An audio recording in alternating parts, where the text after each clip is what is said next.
ဒုက္ခခတ်သိမ်းငြိမ်းဖို့အတွက်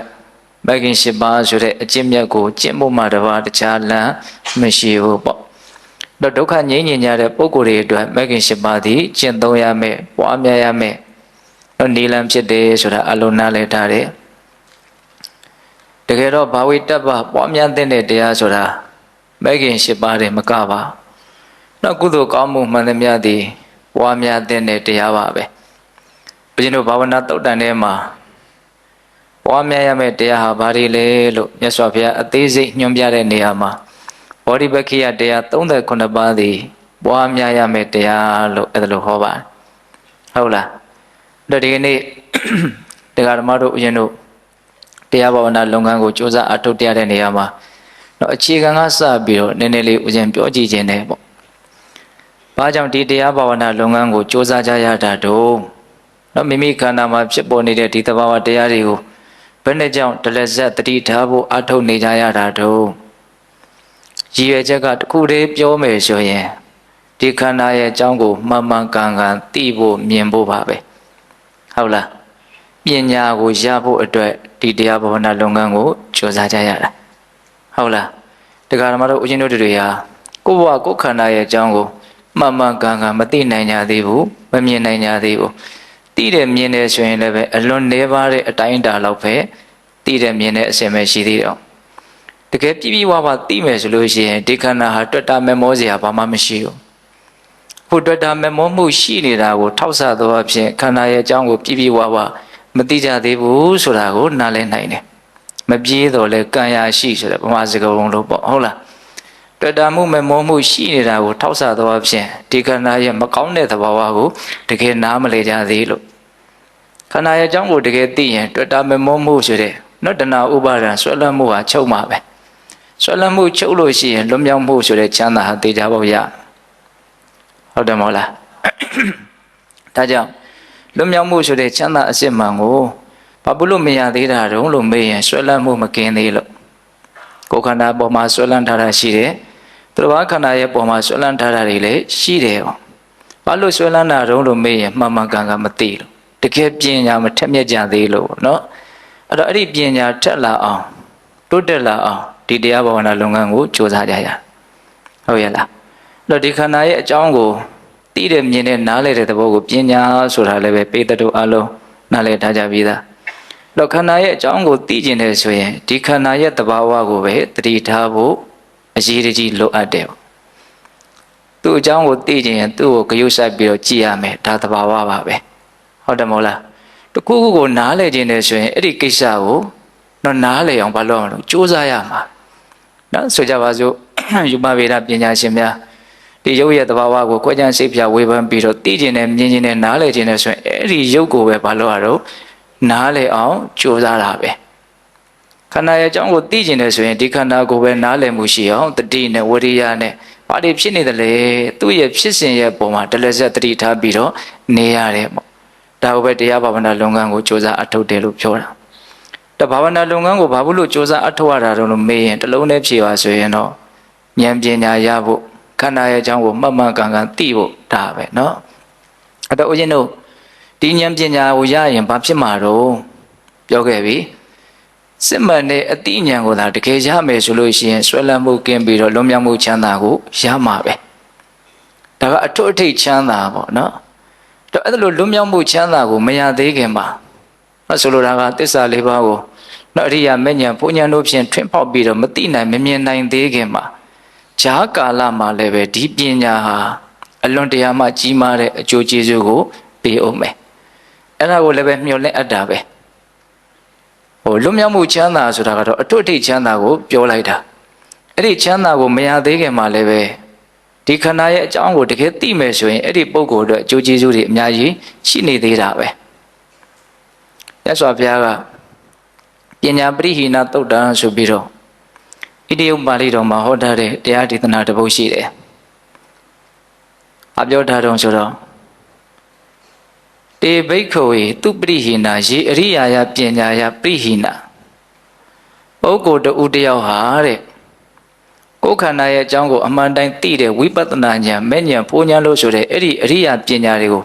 မရဘဲနဲ့ဆုံးရှုံးသွားမယ်ဆိုလို့ရှိရင် အဲ့ဒီပုဂ္ဂိုလ်တွေဟာကောင်းကောင်းဆုံးရှုံးကြတဲ့ပုဂ္ဂိုလ်တွေဖြစ်တယ်လို့အလိုမြတ်စွာဘုရားဟောတယ်။ဘာဖြစ်လို့လဲတဲ့အကြောင်းပြချက်နှစ်ချက်ပေးတယ်။ပညာရဲ့တန်ဖိုးကိုပို့ပြီးတော့ပေါ်လွင်လာစေဖို့အတွက်အဲ့ဒီပညာမရှိရင်ဘလို့ထိခိုက်မလဲဆိုတာကိုအရင်မြတ်စွာဘုရားပြောပြတာ။ပိုက်ဆံရဲ့တန်ဖိုးကိုပို့ပြီးတော့ပေါ်လွင်ထင်ရှားလာအောင်ပိုက်ဆံမရှိရင်ဘလို့ဆင်းရဲလဲဆိုတာကိုပြောပြသလိုမျိုးပေါ့။ပညာရဲ့တန်ဖိုးကိုပေါ်လွင်ထင်ရှားလာအောင်ပညာမဲ့ရင်ပညာမရှိရင်ခန္ဓာအကြောင်းကိုတကယ်မသိရင်ဘလို့ဖြစ်မလဲဆိုတာကိုအရင်ပြောပြတာဘလို့ဖြစ်မှာတော့တဲ့တေဒိဋ္ဌေဝဓမ္မေဒုက္ခံဝိရတိတဝိဂါတံတဥပါယတံတပရိလာဟကာယတဗေဒပရမရဏဒုက္ကတိပါတိကင်္ခာနှစ်ချက်မြတ်စွာဘုရားပြောတယ်ခန္ဓာရဲ့အကြောင်းကိုတကယ်မသိဘူးပညာတကယ်မရှိဘူးဆိုရင်အဲ့ဒီပုဂ္ဂိုလ်ဟာခုလောလောဆယ်လည်းပဲစဉ်းနေရနေရလိမ့်မယ်ဒိဋ္ဌေဝဓမ္မေအခုလောလောဆယ်ပြစ္ဆခဒီဘဝမှာကိုပဲဒုက္ခံဝိရတိစဉ်းနေရနေရလိမ့်မယ်တဲ့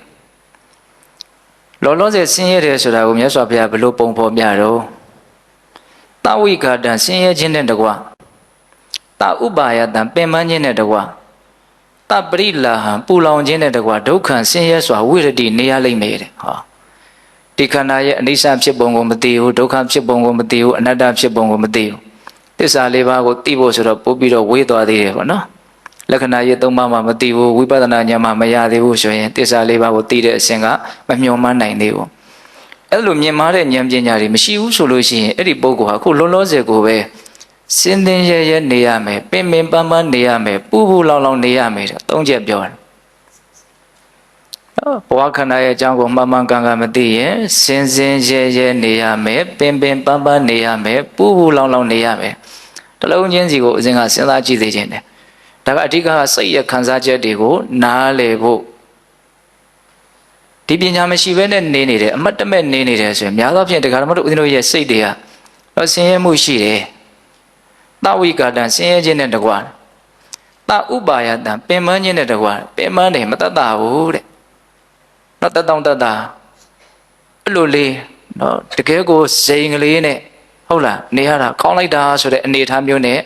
နေရတာမဟုတ်ဘူးတဲ့ဆင်းရဲတာကိုဆင်းရဲမှန်းသိဖို့လိုတယ်ပင်ပန်းတာကိုပင်ပန်းမှန်းသိဖို့လိုတယ်နောက်ထပ်ပြီးတော့ထင်ရှားအောင်ပြောတယ်တပရိလာဟံပူလောင်မှုနဲ့တကွာများလာပြီနောက်ပညာမရှိလို့တစ်ဖက်ကကိလေသာကများလာပြီမမောမှုများလာတယ်မကျေနပ်မှုများလာတယ်ဆိုရင်ဒီစိတ်နှလုံးကမခံနိုင်တော့ပူလာတယ်လောင်းလာတယ်အဲ့ဒီပူလောင်မှုနဲ့နေရမယ်ပညာမရှိရင်တစ်ဖက်ကသူ့ရဲ့စန့်ကျင်ဘက်လောဘဒေါသမောဟကများလာသမြဲပဲဒီဘက်ကပညာကြီးလာရင်လောဘဒေါသမောဟကနည်းသွားသမြဲပဲဒါကြောင့်တောင်မျိုးဆရာဘုရားကြီးကတရားဘာဝနာအထောက်ကြတဲ့ပုဂ္ဂိုလ်များကိုအကောင်းဆုံးတရားစစ်တဲ့နည်းကတော့ငါဒီလုပ်ငန်းကိုလုပ်ပြီးတဲ့နောက်မှာဘလောက်လိုချင်မဲ့မောမှုနေသွားလဲဘလောက်မကျေနပ်မှုစိတ်တိုင်းမကြမှုတွေနေသွားလဲဘလောက်မာနတွေနေသွားလဲဒါအစီစစ်ကိုတရားရတယ်မရဘူးဆိုတာသူများသိနိုင်တဲ့ကိစ္စမဟုတ်သူများဆုံးဖြတ်တာကိုခန္ဓာကိုယ်ကအတိပ္ပယ်ကအလွန်မဲ့နေတယ်ကိုသိနိုင်တာပဲလေဟုတ်တယ်မဟုတ်လားငါဘလို့ဖြစ်နေတော့စဉ်းစားပေါ့ဟုတ်လားကိုမှအဲ့ဒီမလိုလားအပ်တဲ့စိတ်အညစ်အကြေးတွေများနေသေးတယ်ဆိုရင်ငါထိထိရောက်ရောက်မလိုရသေးဘူးလို့နားလည်ဖို့လိုတယ်နော်လုပ်ငန်းမှာတော့ဘာအပြစ်မှမရှိဘူးနော်ဒီလုပ်ငန်းကိုလုပ်လို့ရှိရင်ဒီအကျိုးကျေးဇူးကရကိုရမှာဒီအကျိုးကျေးဇူးမရဘူးဆိုရင်ဒီလုပ်ငန်းကိုထိအောင်မလုပ်ဘူးဆိုတာကအဖြစ်ထွက်နေတယ်ဟုတ်တယ်မဟုတ်လားဗျအေးဒါကြောင့်မလို့ဦးဇင်းတို့ပိဿပေါင်းတို့ကောင်းတို့ဒီပညာချွတ်တဲ့ပုဂ္ဂိုလ်ဟာ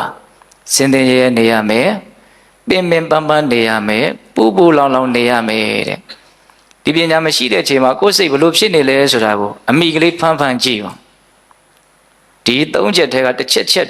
ဖြစ်နေတာကိုတွေ့ရလိမ့်မယ်နော်ဆင်းရဲနေတာလည်းတွေ့နိုင်တယ်ဆင်းရဲအကြီးကြီးတော့ဟုတ်ချင်မှဟုတ်မယ်ဟုတ်လားပင်ပန်းနေတာကိုတွေ့ရလိမ့်မယ်နော်ပူလောင်နေတာကိုတွေ့ရလိမ့်မယ်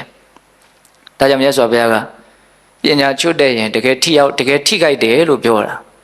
ဒါတည်းမကဘူးတဲ့ဒီပညာမရှိလို့ရှိရင်ကာယတဗေဒပရမရဏဒုက္ကတိပါတိကင်္ခာခန္ဓာကိုယ်ကြီးကပျက်စီးခြင်းကြလို့ပျက်စီးရပြီဆိုရင်အဲ့ဒီပုဂ္ဂိုလ်ဟာယုံညံ့တဲ့ပူလောင်တဲ့ဆိုးဝါးတဲ့ဘဝတွေကိုရောက်သွားဖို့အတွက်မျှော်လင့်အပ်တယ်တဲ့မကောင်းတဲ့ဘဝကိုရောက်အောင်မေတဲ့ဘာဖြစ်လို့မကောင်းတဲ့ဘဝကိုရောက်ကြတာတော့မကောင်းတဲ့ဖြင့်သေးလို့မကောင်းတဲ့ဘဝကိုရောက်ရတာနောက်ဒုတိယဘဝကောင်းတဲ့ဘဝကိုရောက်ခြင်းမကောင်းတဲ့ဘဝကိုရောက်ခြင်းဆိုတာက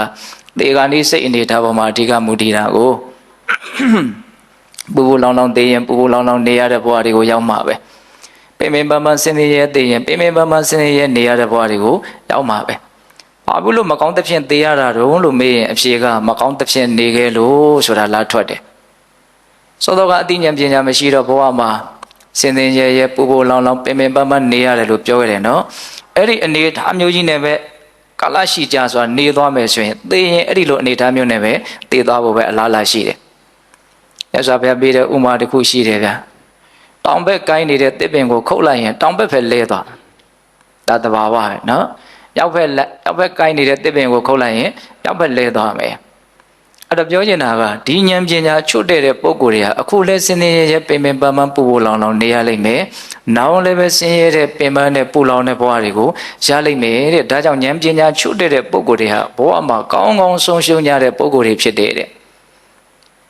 ဒါကပညာရဲ့တန်ဖိုးကိုပေါ်လွင်ဖို့အတွက်ပညာမရှိရင်ဖြစ်ရတဲ့အနေအထားကိုအရင်ပြောတာပေါ့နော်။အဲ့ဒါပညာရှိမယ်ဆိုရင်တော့အဲ့ဒီပုဂ္ဂိုလ်တွေကဘဝမှာမဆုံးရှုံးကြတဲ့ပုဂ္ဂိုလ်တွေဖြစ်တဲ့။ဟုတ်လား။ဘာဖြစ်လို့တော့သူကြတော့စန့်ကျင်ပဲပေါ့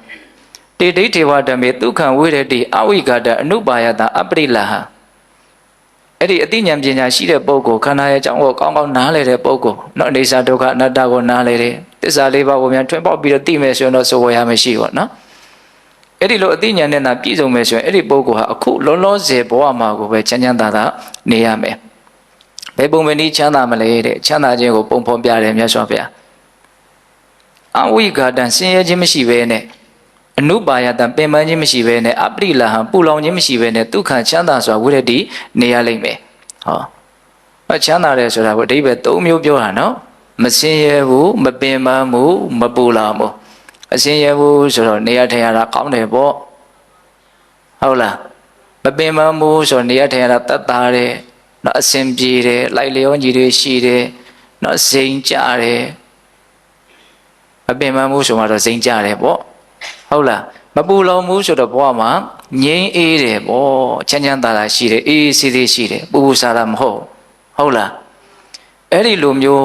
ဆင်းရဲခြင်းမရှိဘဲနဲ့ပင်ပန်းခြင်းမရှိဘဲနဲ့ပူလောင်ခြင်းမရှိဘဲနဲ့ဘဝမှာချမ်းချမ်းသာသာနေရလိမ့်မယ်တဲ့ဘဝအကြောင်းသာတကယ်သိရင်ဒါတွေမကဘူးတဲ့ကာယတ္တဘေဒပရမရဏတုဂတိပါတိကင်္ခတုဂတိပါတိကင်္ခခန္ဓာကိုယ်ပျက်စီးခြင်းကြလို့ပျက်စီးရပြီဆိုရင်အဲ့ဒီပုဂ္ဂိုလ်ဟာကောင်းမွန်တဲ့ဘဝကိုလည်းရဖို့အတွက်တေချာပေါက်မျှော်လင့်အပ်တယ်။ဘာလို့ကောင်းတဲ့ဘဝကိုရတာတော့တေခါနေ့မှာကောင်းတဲ့စိတ်နဲ့တေလို့ကောင်းတဲ့ဘဝကိုရတာ။ဒါအလွန်ရှင်းတယ်နော်။ဘာလို့တေခါနေ့မှာကောင်းတဲ့စိတ်နဲ့တေတာတော့ကောင်းတဲ့စိတ်တွေနဲ့အနေများတော့တေခါနေ့မှာကောင်းတဲ့စိတ်နဲ့တေရတာ။ကိုယ့်ရဲ့အနာဂတ်နဲ့ပတ်သက်ပြီးတော့အသိဉာဏ်ရှိတဲ့ပုဂ္ဂိုလ်တွေဟာငါဘယ်လိုများတေရမလဲမသိဘူးလို့တွေးပြီးတော့ပူကြတာတွေရှိတယ်။ဒီကိစ္စကပူလဲပူတဲ့တယ်လို့ဦးဇင်းထင်တယ်ငါဘယ်လိုများတေရမှာလဲဆိုတာကိုအခုချိန်မှာလှမ်းပြီးတော့မျှော်မှန်းပြီးတော့သိကျင်တယ်ဆိုရင်ငါအခုဘယ်လိုနေနေတာတော့ဆိုတာကိုကြည့်လိုက်ဖို့ပဲဒါကအနည်းဆက်ဆုံးအဖြေကိုရနိုင်မယ်လို့ဦးဇင်းထင်တယ်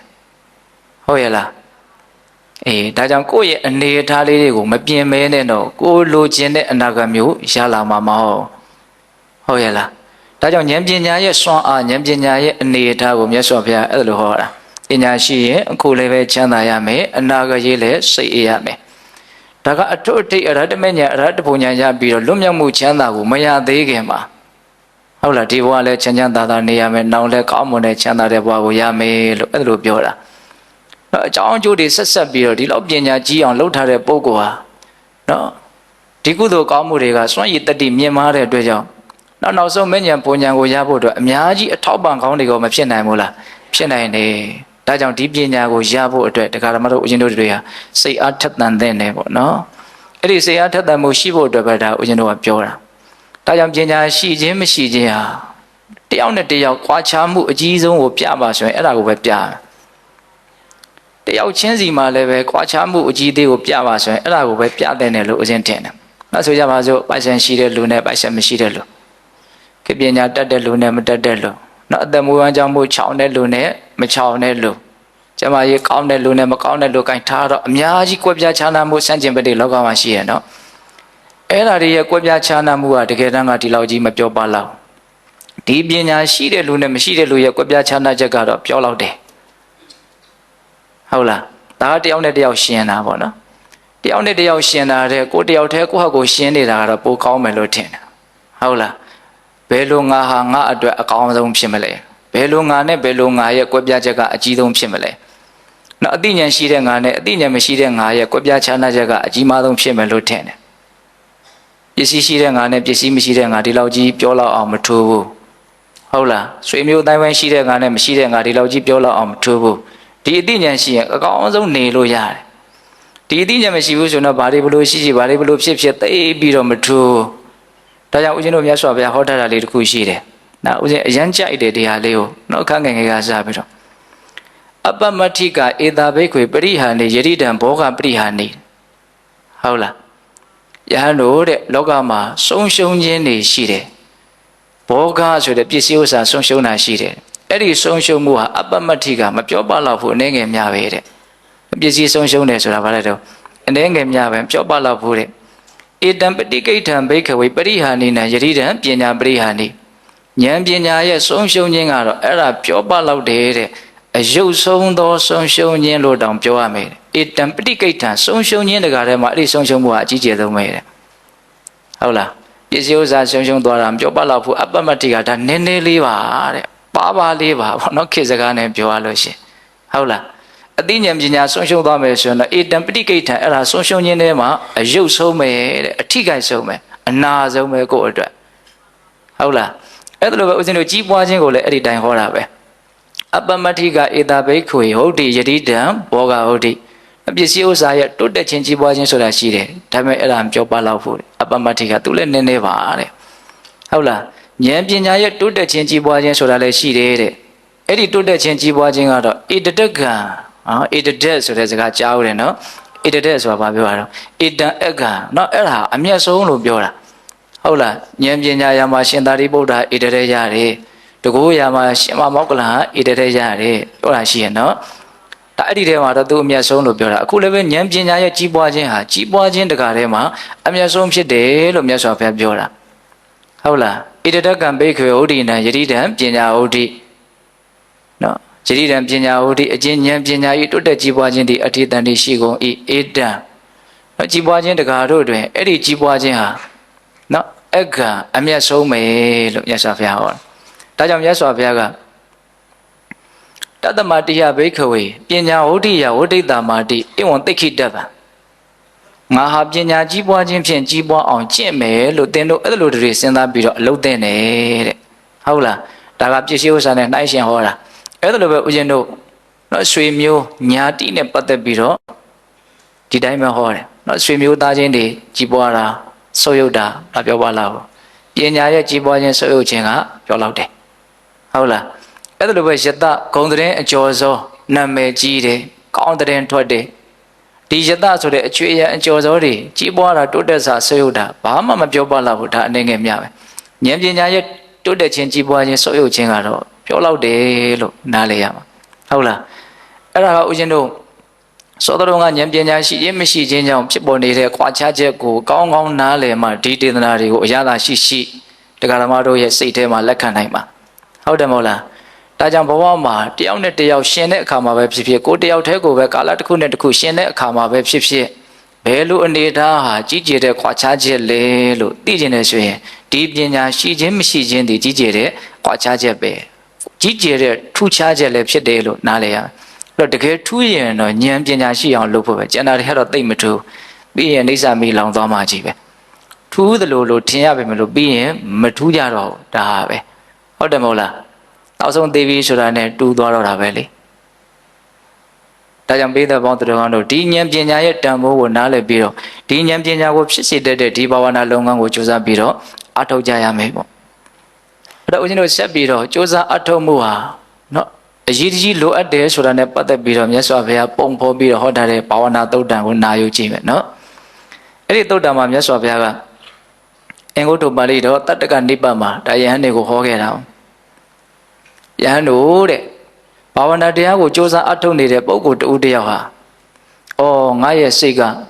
ဘယ်အာယုံရဲ့အပေါ်မှာတဏှာဒိဋ္ဌိတို့ဖြင့်မစွဲလမ်းမဲနဲ့ကိလေသာအာသောတရားတွေကနေလွတ်မြောက်သွားရင်ကောင်းလေစွာလို့တောင်းတကြတာရှိတယ်တဲ့ဟုတ်လားငါစိတ်ကဘယ်အာယုံကိုမျှ တဏှာဒိဋ္ဌိတို့ဖြင့်မစွဲလန်းပဲနဲ့အာသောတရားကနေဒီစိတ်ကလေးလွတ်မြောက်သွားရင်ကောင်းလိမ့်မှာပဲလို့အဲ့လိုတောင်းတကြတာရှိတယ်တဲ့အဲ့လိုတောင်းတပေမဲ့လို့အဲ့ဒီပုဂ္ဂိုလ်ဟာတကယ်ဘာဝနာတရားကိုကြိုးစားသလားပွားများသလားဆိုတော့မကြိုးစားဘူးမပွားများဘူးတဲ့အဲ့လိုဆိုရင် तू တောင်းတပင်တောင်းတညာတော့လည်းပဲသူ့ရဲ့စိတ်ဟာအာသောတရားတွေကလွတ်သွားစရာအကြောင်းမရှိဘူးတဲ့သူ့မှာဉာဏ်ပညာဖြစ်လာတဲ့အကြောင်းမရှိဘူးအာယုန်ရဲ့ပုံမှာမဆွဲလန်းမဲနဲ့နေတဲ့အကြောင်းမရှိဘူးဆွဲကိုဆွဲလန်းမှာပဲသူ့ရဲ့စိတ်ဟာအာသောတရားရဲ့လက်အောက်မှာပဲရှိနေမှာပဲဘာဖြစ်လို့လဲဆိုတော့သူဘာဝနာတရားကိုမကြိုးစားလို့အဲ့မှာကြိုးစားရမယ့်ဘာဝနာတရားကဘာတွေတုံးဆိုတော့မြတ်စွာဘုရားကတတိပဋ္ဌာန်တရား၄ပါးသမ္မာပဋ္ဌာန်တရား၄ပါးဣတိပတရား၄ပါးဣန္ဒြေ၅ပါးဘုံ၅ပါးပောဇဉ်9ပါးမဂ်ခင်10ပါးလို့ဘောဓိပက္ခိယတရား39ပါးကိုအဲ့ဒီမှာဘာဝေတ္တပပွားများရမယ့်တရားများအဖြစ်အဲ့ဒီမှာညွှန်ကြားရတယ်ပေါ့အဲ့ဒါမြတ်စွာဘုရားကအဲ့ဒီတရားတွေကိုမပွားများရင်ဘလောက်ပဲကိလေသာတွေကကိုယ်စိတ်ကလေးလွတ်မြောက်မှုကိုရကျင်နေတော်လည်းပဲတောင့်တနေတော်လည်းပဲလွတ်မြောက်သွားကြအကြောင်းမရှိဘူးတဲ့အဲ့ဒါကိုပို့ပြီးတော့ပေါ်လွင်ထင်ရှားအောင်ဥပမာပေးတယ်နော်အဲ့ဒီဥပမာလေးကနော်တရားဘာဝနာအထုတ်လေးရှိကြတဲ့ပုဂ္ဂိုလ်တွေများသောအားဖြင့်မှတ်သားကြဘူးပြီးသားနော်ဆိုကြပါစို့တဲ့ကျမတကောင်ဟာကျက်ဥထားတယ်ရှစ်ဥဆယ်ဥ12ဥထားတယ်ဆိုကြပါစို့အဲ့ဒီကျမကငါရဲ့ကြက်ကလေးတွေနော်နှုတ်သီးတို့လက်သေးခြေသေးတို့နဲ့ထိုးဖောက်ပြီးတော့နော်ကျက်ဥကွန်ကိုဖောက်ခွဲပြီးတော့ထွက်လာရင်ကောင်းမှာပဲလို့တောင်းတတယ်တဲ့ဒါပေမဲ့လို့အဲ့ဒီကျက်မကအဲ့ဒီကျက်ဥတွေရဲ့ပုံမှာဝတ်ပေးတာလည်းမရှိဘူးကျက်တို့ရဲ့အငွေ့ကိုပေးတာလည်းမရှိဘူးကျက်တို့ရဲ့အနှံ့ကိုပေးတာလည်းမရှိဘူးဆိုရင်သူ့ရဲ့စိတ်တွေကဘလောက်ပဲသူ့ရဲ့ဥကလေးတွေအကောင်ပေါက်လာပါစေလို့သူမျောလင့်တောင့်တတော်လည်းပဲနော်ကြက်ကလေးတွေကဥတွေကနေပြီးတော့ထွက်လာနိုင်မှာမဟုတ်ဘူးတဲ့ဥတော့ဥထားတာပဲနော်ဒါမဲ့ဘာလို့တုံးဆိုတော့ဝက်ပေးဖို့လိုတယ်အငွေ့ပေးဖို့လိုတယ်အနှံ့ပေးဖို့လိုတယ်တဲ့မြတ်စွာဘုရားတိတိကျကျဟောတာဟုတ်လားအမြဲမပြတ်ဝက်ပေးဖို့လိုတယ်ကျက်တို့ရဲ့အငွေ့ကျက်တို့ရဲ့အနှံ့နော်အငွေ့ဆိုတာတော့အပူဓာတ်ကိုဆိုလိုဟန်တူပါတယ်နော်အနှံ့ဆိုတာကြတော့ဒါကအချင်းချင်းနော်ပတ်သက်မှုရှိနေတဲ့အနေအထားလေးကိုပို့ပြီးတော့ခိုင်မြဲသွားစေဖို့ဒါတော့ဥစဉ်စဉ်းစားကြည့်အောင်ဝတ်ပေးခြင်းရဲ့အတိပ္ပယ်ထဲမှာဒါတွေပါတယ်ပေါ့အဲ့လိုမျိုးဝတ်မပေးဘူးအငွေ့မပေးဘူးအနတ်မပေးဘူးဆိုလို့ရှိရင်သူ့စိတ်တွေကဘလောက်ပဲကြက်ကလေးတွေကိုဥတွေကနေထွက်လာစေခြင်းညာတော့လည်းပဲကြက်ကလေးတွေဟာဥတွေကနေထွက်လာနိုင်ကြကြောင်းမရှိဘူးတဲ့အဲ့လိုပဲဘာဝနာတရားနော်ဘောဓိပက္ခိယတရား39ပါးကိုမပွားများဘူးဆိုရင်အဲ့ဒီပုဂ္ဂိုလ်ရဲ့စိတ်ဟာကိလေသာအာသောတရားကလွတ်မြောက်သွားတဲ့အကြောင်းမရှိဘူးသူ့ရဲ့စိတ်ဟာအာယုန်ရဲ့ပုံမှာဆွဲမဲ့မှုမကင်းမဲနဲ့ပဲရှိနေမှာပဲအဲ့ဒါကိုမြတ်စွာဘုရားကဥမာပေးတာနော်ဆက်ပြီးတော့ဘလို့ဥမာပေးတော့ဆိုတော့ယဟန်တို့တဲ့လက်သမားတွေကင်တဲ့ပဲကိုရိုးဆိုတာရှိတယ်တူရိုးပေါ့နော်ကင်ထားတဲ့နှစ်လကြာလာတာနဲ့အမျှအဲ့ဒီတူရိုးဟာဘာဖြစ်တော့ဆိုလက်ချောင်းရထင်တယ်လက်မရထင်တယ်တဲ့ဟုတ်တယ်ဘုံတို့ငယ်ငယ်တုန်းကဘုံရဲ့ဦးလေးကလက်သမားဆရာလုပ်သူ့ရဲ့တူရိုးလေးကပြောင်းချောနေဘူးကလေးတွေထင်းတယ်နော်လက်သမားကင်တဲ့ပဲကိုရိုးမှာလက်ချောင်းရရှိတယ်လက်မရလေးတွေထင်းနေတာရှိတယ်တဲ့အဲ့ဒီလက်သမားဟာငါကင်ထားတဲ့ဒီပဲကိုရိုးတူရိုးဟာနော်ဒီနေ့ဘလောက်အရာထင်းသွားတာမနေ့ကတော့ဘလောက်ထင်းသွားတာဟိုနေ့ကတော့ဘလောက်ထင်းသွားတာလို့သူသိနိုင်တဲ့အနေထားတော့မရှိဘူးတဲ့ဒါပေမဲ့ဆက်ပြီးတော့ဒါကိုကိုင်းပြီးတော့လုံနေမယ်ဆိုရင်ဒီဘက်ကိုယူဟာသုံးမရလောက်အောင်ကျိုးပဲ့သွားလောက်အောင်ပျက်စီးသွားမှာဘလောက်ကုံသွားပြီဆိုတာကိုတိတိကျကျတရက်တရက်ကိုဘလောက်လို့ तू နားမလည်နိုင်မလို့ကုံသွားပြီဆိုတာကိုတော့ तू သိနိုင်တယ်အဲ့လိုပဲတရားဘာဝနာကိုပွားမယ်ဆိုရင်ဒီနေ့လောဘဒေါသမောဟတွေဘလောက်ကုံသွားတယ်မနေ့ကတော့ဘလောက်ကုံသွားတာအရင်နေ့ကဘလောက်ကုံသွားအဲ့လိုတော့တရားဓမ္မတို့ဥရှင်တို့မသိနိုင်အောင်ကုံပြီဆိုရင်တော့ကုံပြီလို့တော့သိနိုင်လိမ့်မယ်တဲ့အဲ့ဒါကုံမှပဲသိမယ်မကုံရင်တော့မသိနိုင်သေးဘူးဒါပေမဲ့နေတာနဲ့များတာနဲ့နည်းနည်းခွာချလာတယ်ဆိုရင်တော့သိနိုင်ပါလေဟုတ်တယ်မဟုတ်လားစဉ်းစားကြည့်နော်ငါနည်းနည်းတော့ပြောင်းလဲတယ်ငကိုတော့လူကြီးတော့မဟုတ်ဘူးဟောတချို့ပြောရတာရှိတယ်နော်ဒါတကယ်ပြောင်းလဲလို့နေမှာပေါ့ဟုတ်လားနော်အလွန်ကြမ်းတမ်းတဲ့အနေအထားကနေပြီးတော့နော်ကိုအံ့ဩယူရလောက်အောင်ငါအဲ့ဒီလိုအကျင့်စိုက်တွေတော့ပါသွားတယ်ဟဲ့တော်သေးတယ်ဟဲ့တော့တချို့ဒီလိုပြောရတာရှိတယ်ဒါပါလဲဆိုကိုသိနိုင်တဲ့အနေအထားပေါ့ဟုတ်လားဒါပေမဲ့တရက်ဘယ်လောက်ကုန်သွားတယ်ဆိုတော့အောင်တော့နိနိကကမသိနိုင်ပါဟုတ်လာ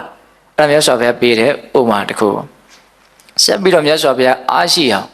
်ဘာဝနာတရားကိုပွားများမယ်ဆိုရင်သေချာပေါက်ဒီကိလေသာတရားတန်ရောစဉ်ကျိုးတွေကပြတ်တောက်သွားလိမ့်မယ်ဆိုတာကိုဘလို့ဥပမာပေးတော့ယဟန်တို့တဲ့မပင်လေသမုဒ္ဒရာထဲမှာ6လလောက်သွားထားတဲ့ ကျိန်ချုပ်လေဆိုတာရှိတယ်တဲ့ဟုတ်လားအဲ့ဒီကျိန်ချုပ်လေက6လလောက်ရေထဲမှာသွားထားတယ်ပြီးပြီဆိုတော့ကမ်းပေါ်ပြစ်တင်ထားတယ်နောက်ဆောင်းကတစ်ခါလုံးနောက်ຫນွေကတစ်ခါလုံးပြစ်တင်ထားတယ်အဲ့ဒါမိုးကကြတော့မိုးတွေကရွာပြီဆိုတော့နော်အပူဓာတ်နဲ့နော်အေးဓာတ်နဲ့စားငံဓာတ်တွေနဲ့ရောမွေနှောက်ပြီးတော့ထိတွေ့ထားတဲ့ဒီကျိန်ကအလိုလိုနေမှစိုးရိမ်နေပြီဟုတ်လားမိုးရွာသွားတာနဲ့တခါတည်းအဲ့ဒီအရွှေတွေကဘာဖြစ်သွားတော့နော်တခါတည်းသူ့ဥစ္စာဆွေးမြစ်ပြီးတော့ဖြတ်တောက်သွားတယ်ပြတ်ဖို့အတွက်ဘာမှအခက်အခဲမရှိဘူးတဲ့လွယ်လွယ်ကူကူဆွဲပြလိုက်တာနဲ့အဲ့ဒါပြတ်သွားမယ်အဲ့ဒါလိုပဲလူတယောက်ရဲ့တဏ္ဍာမှာဖြစ်ပေါ်နေတဲ့ဒီတန်ရောစဉ်ကျိုးနော်ကိလေသာတရားတွေကိုပဲနာမည်မျိုးမျိုးနဲ့မြတ်စွာဘုရားဟောတာပါဒီလောဘဒေါသမောဟကပဲနာမည်မျိုးမျိုးရတာနော်ပူလောင်နေဆိုတဲ့ရှုထောင့်ကကြည့်ပြီးတော့သူ့ကိုကိလေသာလို့နာမည်ပေးတာပဲနော်ရစ်ပတ်နှောင်ဖွဲ့ထားတယ်မလွတ်မလပ်ဖြစ်စေတယ်ပူထားတယ်ချီထားတယ်ဒုက္ခနဲ့ကိုယ်နဲ့အဲ့ဒီလိုချီထားခံရတယ်ဆိုတဲ့ရှုထောင့်ကကြည့်ပြီးတော့ဒီလောဘဒေါသကိုဘာလို့ပြောတော့အာယောစဉ်လို့ပြောတာတွေ့တာကညှိနေတယ်ဆိုတဲ့သဘောမျိုးနဲ့ဒါသမှုရိယဒီလိုလဲသုံးကြတာမရှိဘူးလားရှိရနော်အဲ့ကိလေသာကနာမည်မျိုးမျိုးနဲ့ထင်ရှားတယ်ပေါ့အဲ့ဒီကိလေသာကိုဒီနေရာမှာတန်ရောစဉ်ဂျိုးအနေနဲ့တင်စားပြီးတော့ပြောတဲ့နေရာမှာနော်ဒီဂျိုးတွေပြတ်တောက်သွားဖို့အတွက်အလုပ်ဖို့လိုအပ်တော့ဘာဝနာတရားကိုပွားများဖို့လိုအပ်တယ်သမုဒ္ဒရာလည်းသွားတယ်ကျင့်ချုပ်လေးရဲ့နော်ယာတိဥဒ္ဒံကိုခံရမှများလာတဲ့အခါမှာဆွေးမြေ့သွားပုံနဲ့ဥမာပေးတာအဲ့တော့ဦးဇင်းတို့ပိဋကပေါင်းတော်ကောင်းတို့ကိုယ့်ရဲ့စိတ်ကကိလေသာအသောတရားတွေကလွတ်ပါစေလို့တောင့်တမှုမရှိတော့လည်းပဲအကယ်၍ဘာဝနာတရားကိုသာပွားများမယ်ဆိုရင်တော့ကိုမတောင့်တတော့လည်းပဲဒီစိတ်ဟာကိလေသာအသောတရားကလွတ်မြောက်မှာပါပဲတဲ့အဲ့ဒါလိုလဲဟောတယ်နော်စောတော့ကဦးဇင်းကပြောဖို့ကြံသွားတာနော်ကျမကြီးကသူ့ရဲ့ဥရေကအကောင်လေးတွေပေါက်လာပါစေလို့တောင့်တခြင်းမရှိတော့လည်းပဲပုံမှန်ဝတ်ပေးမယ်အငွေပေးမယ်အနံ့ပေးမယ်ဆိုရင်သူမတောင့်တတော့လည်းပဲဒီချက်ကလေးတွေကဥရေကနေထွက်လာမှာပဲအဲ့တော့ကိုဖြစ်ခြင်းနဲ့နော်ဆန္ဒအတိုင်းဖြစ်နေတာမဟုတ်လားလုံးထားတဲ့အကြောင်းတရားရှိတဲ့အတိုင်းဖြစ်တာဆိုတာလေးကိုလည်းပုံပေါ်အောင်ပြောတာပေါ့မြတ်စွာဘုရား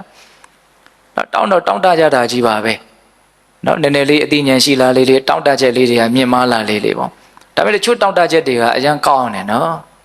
လောဘဒေါသမောဟရဲ့လက်ကလွတ်မြောက်ခြင်းတယ်ဆိုတော့တောင်းတချက်ကတကယ်ကိုဖြစ်ထောင်ဖြစ်ခဲ့တောင်းတချက်ပဲစဉ်းစားကြည့်နော်ကိလေသာငြိမ်းချင်လိုက်တာအစစ်မှန်တဲ့ချမ်းသာတဲ့နိဗ္ဗာန်ကိုရချင်လိုက်တာလို့နော်တရက်အချိန်သာကုန်သွားတယ်ဘယ်နှခါလောက်တောင်းတဖြစ်လဲလို့ကိုယ့်ကိုစဉ်းစားအောင်ဘာတွေဖြစ်ချင်တာတွေများနေတော့ကိုယ့်ကိုစဉ်းစားအောင်မစိုးရင်ဆရာတော်ကြီးဆိုတာရှိတယ်တဲ့အဲ့ဒါဒီနေ့ကျတော့ဆရာတော်ကြီးဒီဟိုတခါတယောက်ကရောက်လာပြီးတော့အရှင်ဘုရားတပည့်တော်ကိုနိဗ္ဗာန်ရောက်ကြောင်းတရားဟောပါလို့တောင်းနေတယ်တောင်းတော့ဆရာကြီးကမင်းကနိဗ္ဗာန်ရောက်ကြောင်းတရားဟောနိဗ္ဗာန်တကယ်ရချင်တာလားအဲ့ဒါအခုမင်းဘာလုပ်နေလဲလို့မေးတယ်တဲ့အဲ့တော့သူကယုံစီလားဘာလားမသိအောင်သူလုပ်နေတဲ့လုပ်ကိုပြောအဲ့ဒီလုပ်ကဘာဖြစ်လို့လုပ်တာတုံးလို့မေးပတ်စံရခြင်းလို့လုပ်တာပါဗျာမင်းနိဗ္ဗာန်ရောက်ကြောင်းတရားလဲတောင်းနေတယ်မင်းတကယ်လုပ်နေတာတော့ပတ်စံရကြောင်းတရားပဲလုပ်နေတာအဲ့တော့နောက်ကိုနိဗ္ဗာန်ရောက်ကြောင်းတရားဟောပါလို့မတောင်းနဲ့နိဗ္ဗာန်ကိုရခြင်းစိတ်ပေါက်ကြောင်းတရားလေးဟောပါလို့မင်းအဲ့လိုတောင်းအောင်လို့ပြောတယ်ဟုတ်လားနိဗ္ဗာန်ရောက်ကြောင်းကနောက်မှနိဗ္ဗာန်ရခြင်းဖို့စိတ်အရင်ဖြစ်ဖို့ကိုကအရေးကြီးသေးတယ်ဟုတ်တယ်မို့လားနိဗ္ဗာန်ရခြင်းတဲ့စိတ်ရှိမှနိဗ္ဗာန်ရောက်ကြောင်းတရားကလာမှာဟုတ်တယ်မို့လားခုလူတွေကနိဗ္ဗာန်ရောက်ကြောင်းတရားထက်နိဗ္ဗာန်ကိုရခြင်းစိတ်ပေါက်အောင်ကိုပဲမနှဲပြောဖို့လိုနေသေးတယ်တချို့အနေထားကဟုတ်ရဲ့လားအခုလည်းပဲပိဋကပေါင်းတော်အောင်တို့ကိုယ်အနေထားကိုကိုကြည့်ဖို့လိုတယ်ပေါ့ဟုတ်လားငါဘာတွေလုပ်နေလဲငါဘာတွေရအောင်လုပ်နေလဲနိဗ္ဗာန်ကိုတကယ်ရခြင်းတဲ့စိတ်တကယ်ရှိသလားတကယ်ရှိတယ်ဆိုလို့ရှိရင်ရှိတဲ့အတိုင်းဒါအလျော်ဆိုအလုတ်ကဖြစ်လာမှာပဲတကယ်အလုံးမဖြစ်သေးတာဒီတကယ်ဆန္ဒမထက်တန်သေးလို့ဟုတ်လားဒါကြောင့်နိဗ္ဗာန်ချမ်းသာကိုရဖို့အတွက်ဒီတရားဘာဝနာလုပ်ငန်းကိုကြိုးစားကြရမယ်ကိုယ့်ရဲ့တောင်းတချက်မြင့်မြတ်မှုပြည့်စုံခြင်းနဲ့ဆိုရင်အကြောင်းတရားနဲ့ပုံဖော်ရမှာပါနောက်တောင်းတချက်လေးတစ်ခုတည်းနဲ့တော့ပြည့်ဝလာမှာမဟုတ်ဘူးဒါပေမဲ့အဲ့ဒီတောင်းတချက်ကလည်းပဲမြင့်မြတ်တဲ့ဆန္ဒတစ်ခုအနေနဲ့ပွားများရမယ်လို့မြတ်စွာဘုရားအိဋ္ဌိပတ်တရားအနေရာမှာဟောထားတာတော့လည်းရှိတယ်ဒါကဆက်ပြီးတော့တွေးဖို့ပြောတာဟုတ်တယ်မဟုတ်လားအဲ့ဒါဆက်ပြီးတော့ဘုံဘုံတို့ဘာပြောမလို့မြတ်စွာဘုရားပွားများရမယ်လို့ပြောထားတဲ့အဲ့ဒီဗောဓိပက္ခိယတရား39ပါနောက်တစ်လုံးချင်းစီရဲ့အဓိပ္ပာယ်ကိုပြောမယ်ဆိုရင်တရားအရန်ရှည်သွားမယ်အဲ့ဒါသူကခုနှစ်အုပ်စုရှိတယ်တအုပ်စုချင်းစီရဲ့နောက်ခေါင်းစဉ်အဓိပ္ပာယ်လောက်ကိုတော့ဦးဇင်းကပြောခြင်းနောက်ဗောဓိပက္ခိယတရား39ပါဆိုဒီမှာတတိပဋ္ဌာန်တရား4ပါးသမဗရံတရား4ပါးဣဋ္ဌိပတ်4ပါးဣန္ဒြေ5ပါးဘိုး5ပါးဘိုးရှင်9ပါးမဂ္ဂင်10ပါး တော့သမ္မပဒတတိပဋ္ဌာန်တရား၄ပါးကစတော့တတိပဋ္ဌာန်တရား၄ပါးဆိုတာဘာလို့တတိပဋ္ဌာန်ဆိုတာလေးရဲ့အဓိပ္ပာယ်ကိုအရင်မှတ်မယ်နော်တတိပဋ္ဌာနဒါကိုနောက်ဆုံးနားငယ်လေးကိုအတက်ကလေးထည့်လိုက်တာတတိပဋ္ဌာန်တတိပဋ္ဌာနတတိဆိုတာကကိုယ်ခန္ဓာမှာဖြစ်နေတဲ့သဘာဝတရားကိုမှန်မှန်ကန်ကန်အောက်မေ့အမှတ်ရနေတဲ့သဘောပဋ္ဌာနဆိုတာခိုင်မြဲအောင်ကြိုးစားတယ်ဆိုတဲ့သဘောတတိကလေးကိုခိုင်နေအောင်မြဲနေအောင်ကြိုးစားတာကိုတတိပဋ္ဌာန်လို့ပြောတာဟုတ်လားတတိပဋ္ဌာန်ဆိုတာဘာလဲလို့မေးရင်ပြောတတ်ပြီနော်မိမိခန္ဓာမှာထင်ရှားဖြစ်ပေါ်နေတဲ့သဘာဝတရားတွေရဲ့ပုံမှာမှန်မှန်ကန်ကန်အောက်မေ့အမှတ်ရနေတဲ့တတိကလေးကိုခိုင်မြဲနေအောင်ကြိုးစားတာတတိပိသတိဖြစ်နေအောင်လုပ်တာထပ်ပြီးတော့သဘာဝတရားတွေဖြစ်လာတယ်ထပ်ပြီးတော့သိအောင်လုပ်ပြန်တယ်ထပ်ဖြစ်နေပြန်တယ်ထပ်ပြီးတော့သိအောင်လုပ်တယ်ဒါကိုပဲမယိုးနိုင်မအီးနိုင်ဖြစ်တိုင်းတိနေအောင်ဇွဲနဲ့လုံလဝရိယနဲ့မပြင်းမကြီးကြိုးစားနေတာဘုရားအထုတ်တယ်ဆိုတာအဲ့ဒါပဲအဓိကဟုတ်လားဒါတွေပဲထပ်ပြီးတော့ဘာလို့ရမှာတော့သိရမှာဘာလို့ထပ်သိရမှာတော့သိခြင်းကမပြည့်စုံသေးဘူးဟုတ်တယ်မို့လားဒါကြောင့်သူ့ရဲ့အကြောင်းကိုနားလည်ဖို့အတွက်အသေးစိတ်နဲ့သိဖို့အတွက်ထပ်ခါသတိထားနေဖို့လိုအပ်တယ်တစ်ခါသိလိုက်တာနဲ့နောက်တစ်ခါသိလိုက်တာနဲ့နော်သိတဲ့အရေးအသွေးချင်းမတူဘူးဆိုတာကိုနားလည်ရမယ်ဒါကြောင့်ဦးဇင်းတို့ဘာဝနာလုပ်ငန်းမှာအဓိကအရေးပါတာကဘာလဲဘာဝိတဘဟုလိကတာအဝိတပွားများရမယ်ဘဟုလိကတာကျင့်ဖန်များစွာဖြစ်အောင်လုပ်ရမယ်ဒါပဲဟုတ်ရဲ့လားအဲ့တော့တတိကိုထပ်ခါဖြစ်နေအောင်လုပ်တာကိုတတိပဋ္ဌာန်လို့ပြောတာနော်တတိအဓိကပဲတရားကိုကောက်လိုက်ရင်တတိပဋ္ဌာန်တရား၄ပါးကတတိတစ်လုံးလို့မှတ်ရမယ်ဟုတ်လားအဲ့တော့ဦးဇင်းတို့ယုတ်ကာယရဲ့ပုံမှာသတိထားရင်ကာယ ानु ပဒနာသတိပဋ္ဌာန်ခံစားချက်တွေရဲ့ပုံမှာသတိထားရင်ဝေဒနာ ानु ပဒနာသတိပဋ္ဌာန်အတွေးတွေစိတ်တွေရဲ့ပုံမှာသတိထားရင်စိတ်ဓာ ानु ပဒနာသတိပဋ္ဌာန်ဓမ္မတဘာဝအသေးစိတ်နုညံ့တဲ့သဘောလေးတွေရဲ့ပုံမှာသတိထားနေနိုင်မယ်ဆိုရင်ဓမ္မ ानु ပဒနာသတိပဋ္ဌာန်အဲ့ဒါသတိပဋ္ဌာန်တရားကထားရအာယုံပုံမှာမူတည်ပြီးတော့၄မျိုး꿰သွားတယ်ဒါကိုအနှစ်ချုပ်ပြောမယ်ဆိုရင်တော့ခန္ဓာမှာဘာဖြစ်နေနေသတိထားပြီးတော့နေတယ်အဲ့ဒါသတိပဋ္ဌာန်တရားပဲဟုတ်ရဲ့လားအဲ့ဒါသတိပဋ္ဌာန်တရား၄ပါးနဲ့ပတ်သက်ပြီးတော့ဒါရှင်းသွားပြီခုနှစ်မျိုးတောင်ပြောရမယ်နော်နောက်နှစ်ခုမြောက်အုပ်စုကဘာလဲတော့သမ္မပဋ္ဌာန်တရား၄ပါးတဲ့သမ္မပဋ္ဌာန်သမ္မပဋ္ဌာနသမ္မဆိုတာကောင်းမွန်စွာပဋ္ဌာနဆိုတာပြက်သားကြိုးစားတာနော်ပဋ္ဌာနဆိုတာပြင်းပြင်းထန်ထန်ကြိုးစားတာဘုဒ္ဓံတဟတိဝဟတိပဋ္ဌာနံနော်ပဋ္ဌာနဆိုတာဘုဒ္ဓံပြင်းပြင်းထန်ထန်ဝဟတိတဟတိဆောင်ရွက်တတ်တယ်လောက်ကင်တတ်တယ်ပြင်းပြင်းထန်ထန်လောက်တာအဲ့ဒါကိုပဋ္ဌာနလို့ပြောတာဘလို့လုံးမှာတော့ပြင်းပြင်းထန်ထန်ကအရေးကြီးတာကအဲ့ဒီပဋ္ဌာနထက်သမ္မာဆိုတာကအရေးကြီးတယ်သမ္မာကဘာလဲကောင်းမွန်စွာဟောသူကထိန်းထားတာသူယူသွေးတန်းနဲ့ရှောက်လုံနေတာမျိုးမဟုတ်ပြင်းပြင်းထန်ထန်လုပ်တယ်ဆိုတာကကောင်းမွန်စွာလုပ်ရမယ်အဲ့တော့ကောင်းမွန်စွာဆိုတာဘာလဲမဖြစ်သေးတဲ့အကုသိုလ်တွေကိုမဖြစ်အောင်လုပ်တာဖြစ်ပြီးသားအကုသိုလ်တွေကိုပယ်နိုင်အောင်လုပ်တာမဖြစ်သေးတဲ့ကုသိုလ်တရားတွေကိုဖြစ်အောင်လုပ်တာဖြစ်ပြီးသားကုသိုလ်တရားတွေကိုတိုးတက်သွားအောင်လုပ်တာအဲ့ဒီ၄ချက်ဒီကောင်းမွန်စွာပဲဒါထက်ကောင်းတဲ့အလုပ်မရှိဘူးဒါဒီ၄ခုကိုဥဒ္ဒနာသမ္မပဋ္ဌာန်တရား၄ပါးလို့ခေါ်တာအချင်းချုပ်ဝဲဆိုရင်တော့2မျိုးပဲမကောင်းတာမဖြစ်အောင်လုပ်တယ်ကောင်းတာဖြစ်အောင်လုပ်တယ်အကုသိုလ်မဖြစ်အောင်လုပ်တယ်ကုသိုလ်ဖြစ်အောင်လုပ်တယ်ဟာဒါပဲနော်အဖို့တန်တဲ့ဝရိယအဖို့တန်တဲ့ကြိုးစားမှုဆိုတာဒီနှစ်ခုပဲရှိတာသဘောပေါက်ရဲ့လားအဲ့ဒီနှစ်ခုပဲအကျဲချဲလိုက်တာမကောင်းတာမလုပ်ဘူးဆိုတဲ့နေရာမှာမဖြစ်သေးတဲ့မကောင်းတာမဖြစ်အောင်ဖြစ်ပြီးသားမကောင်းမှုတွေကိုပယ်နိုင်အောင်ဟောဒီရွယ်ချက်ကကွဲထွက်လာတယ်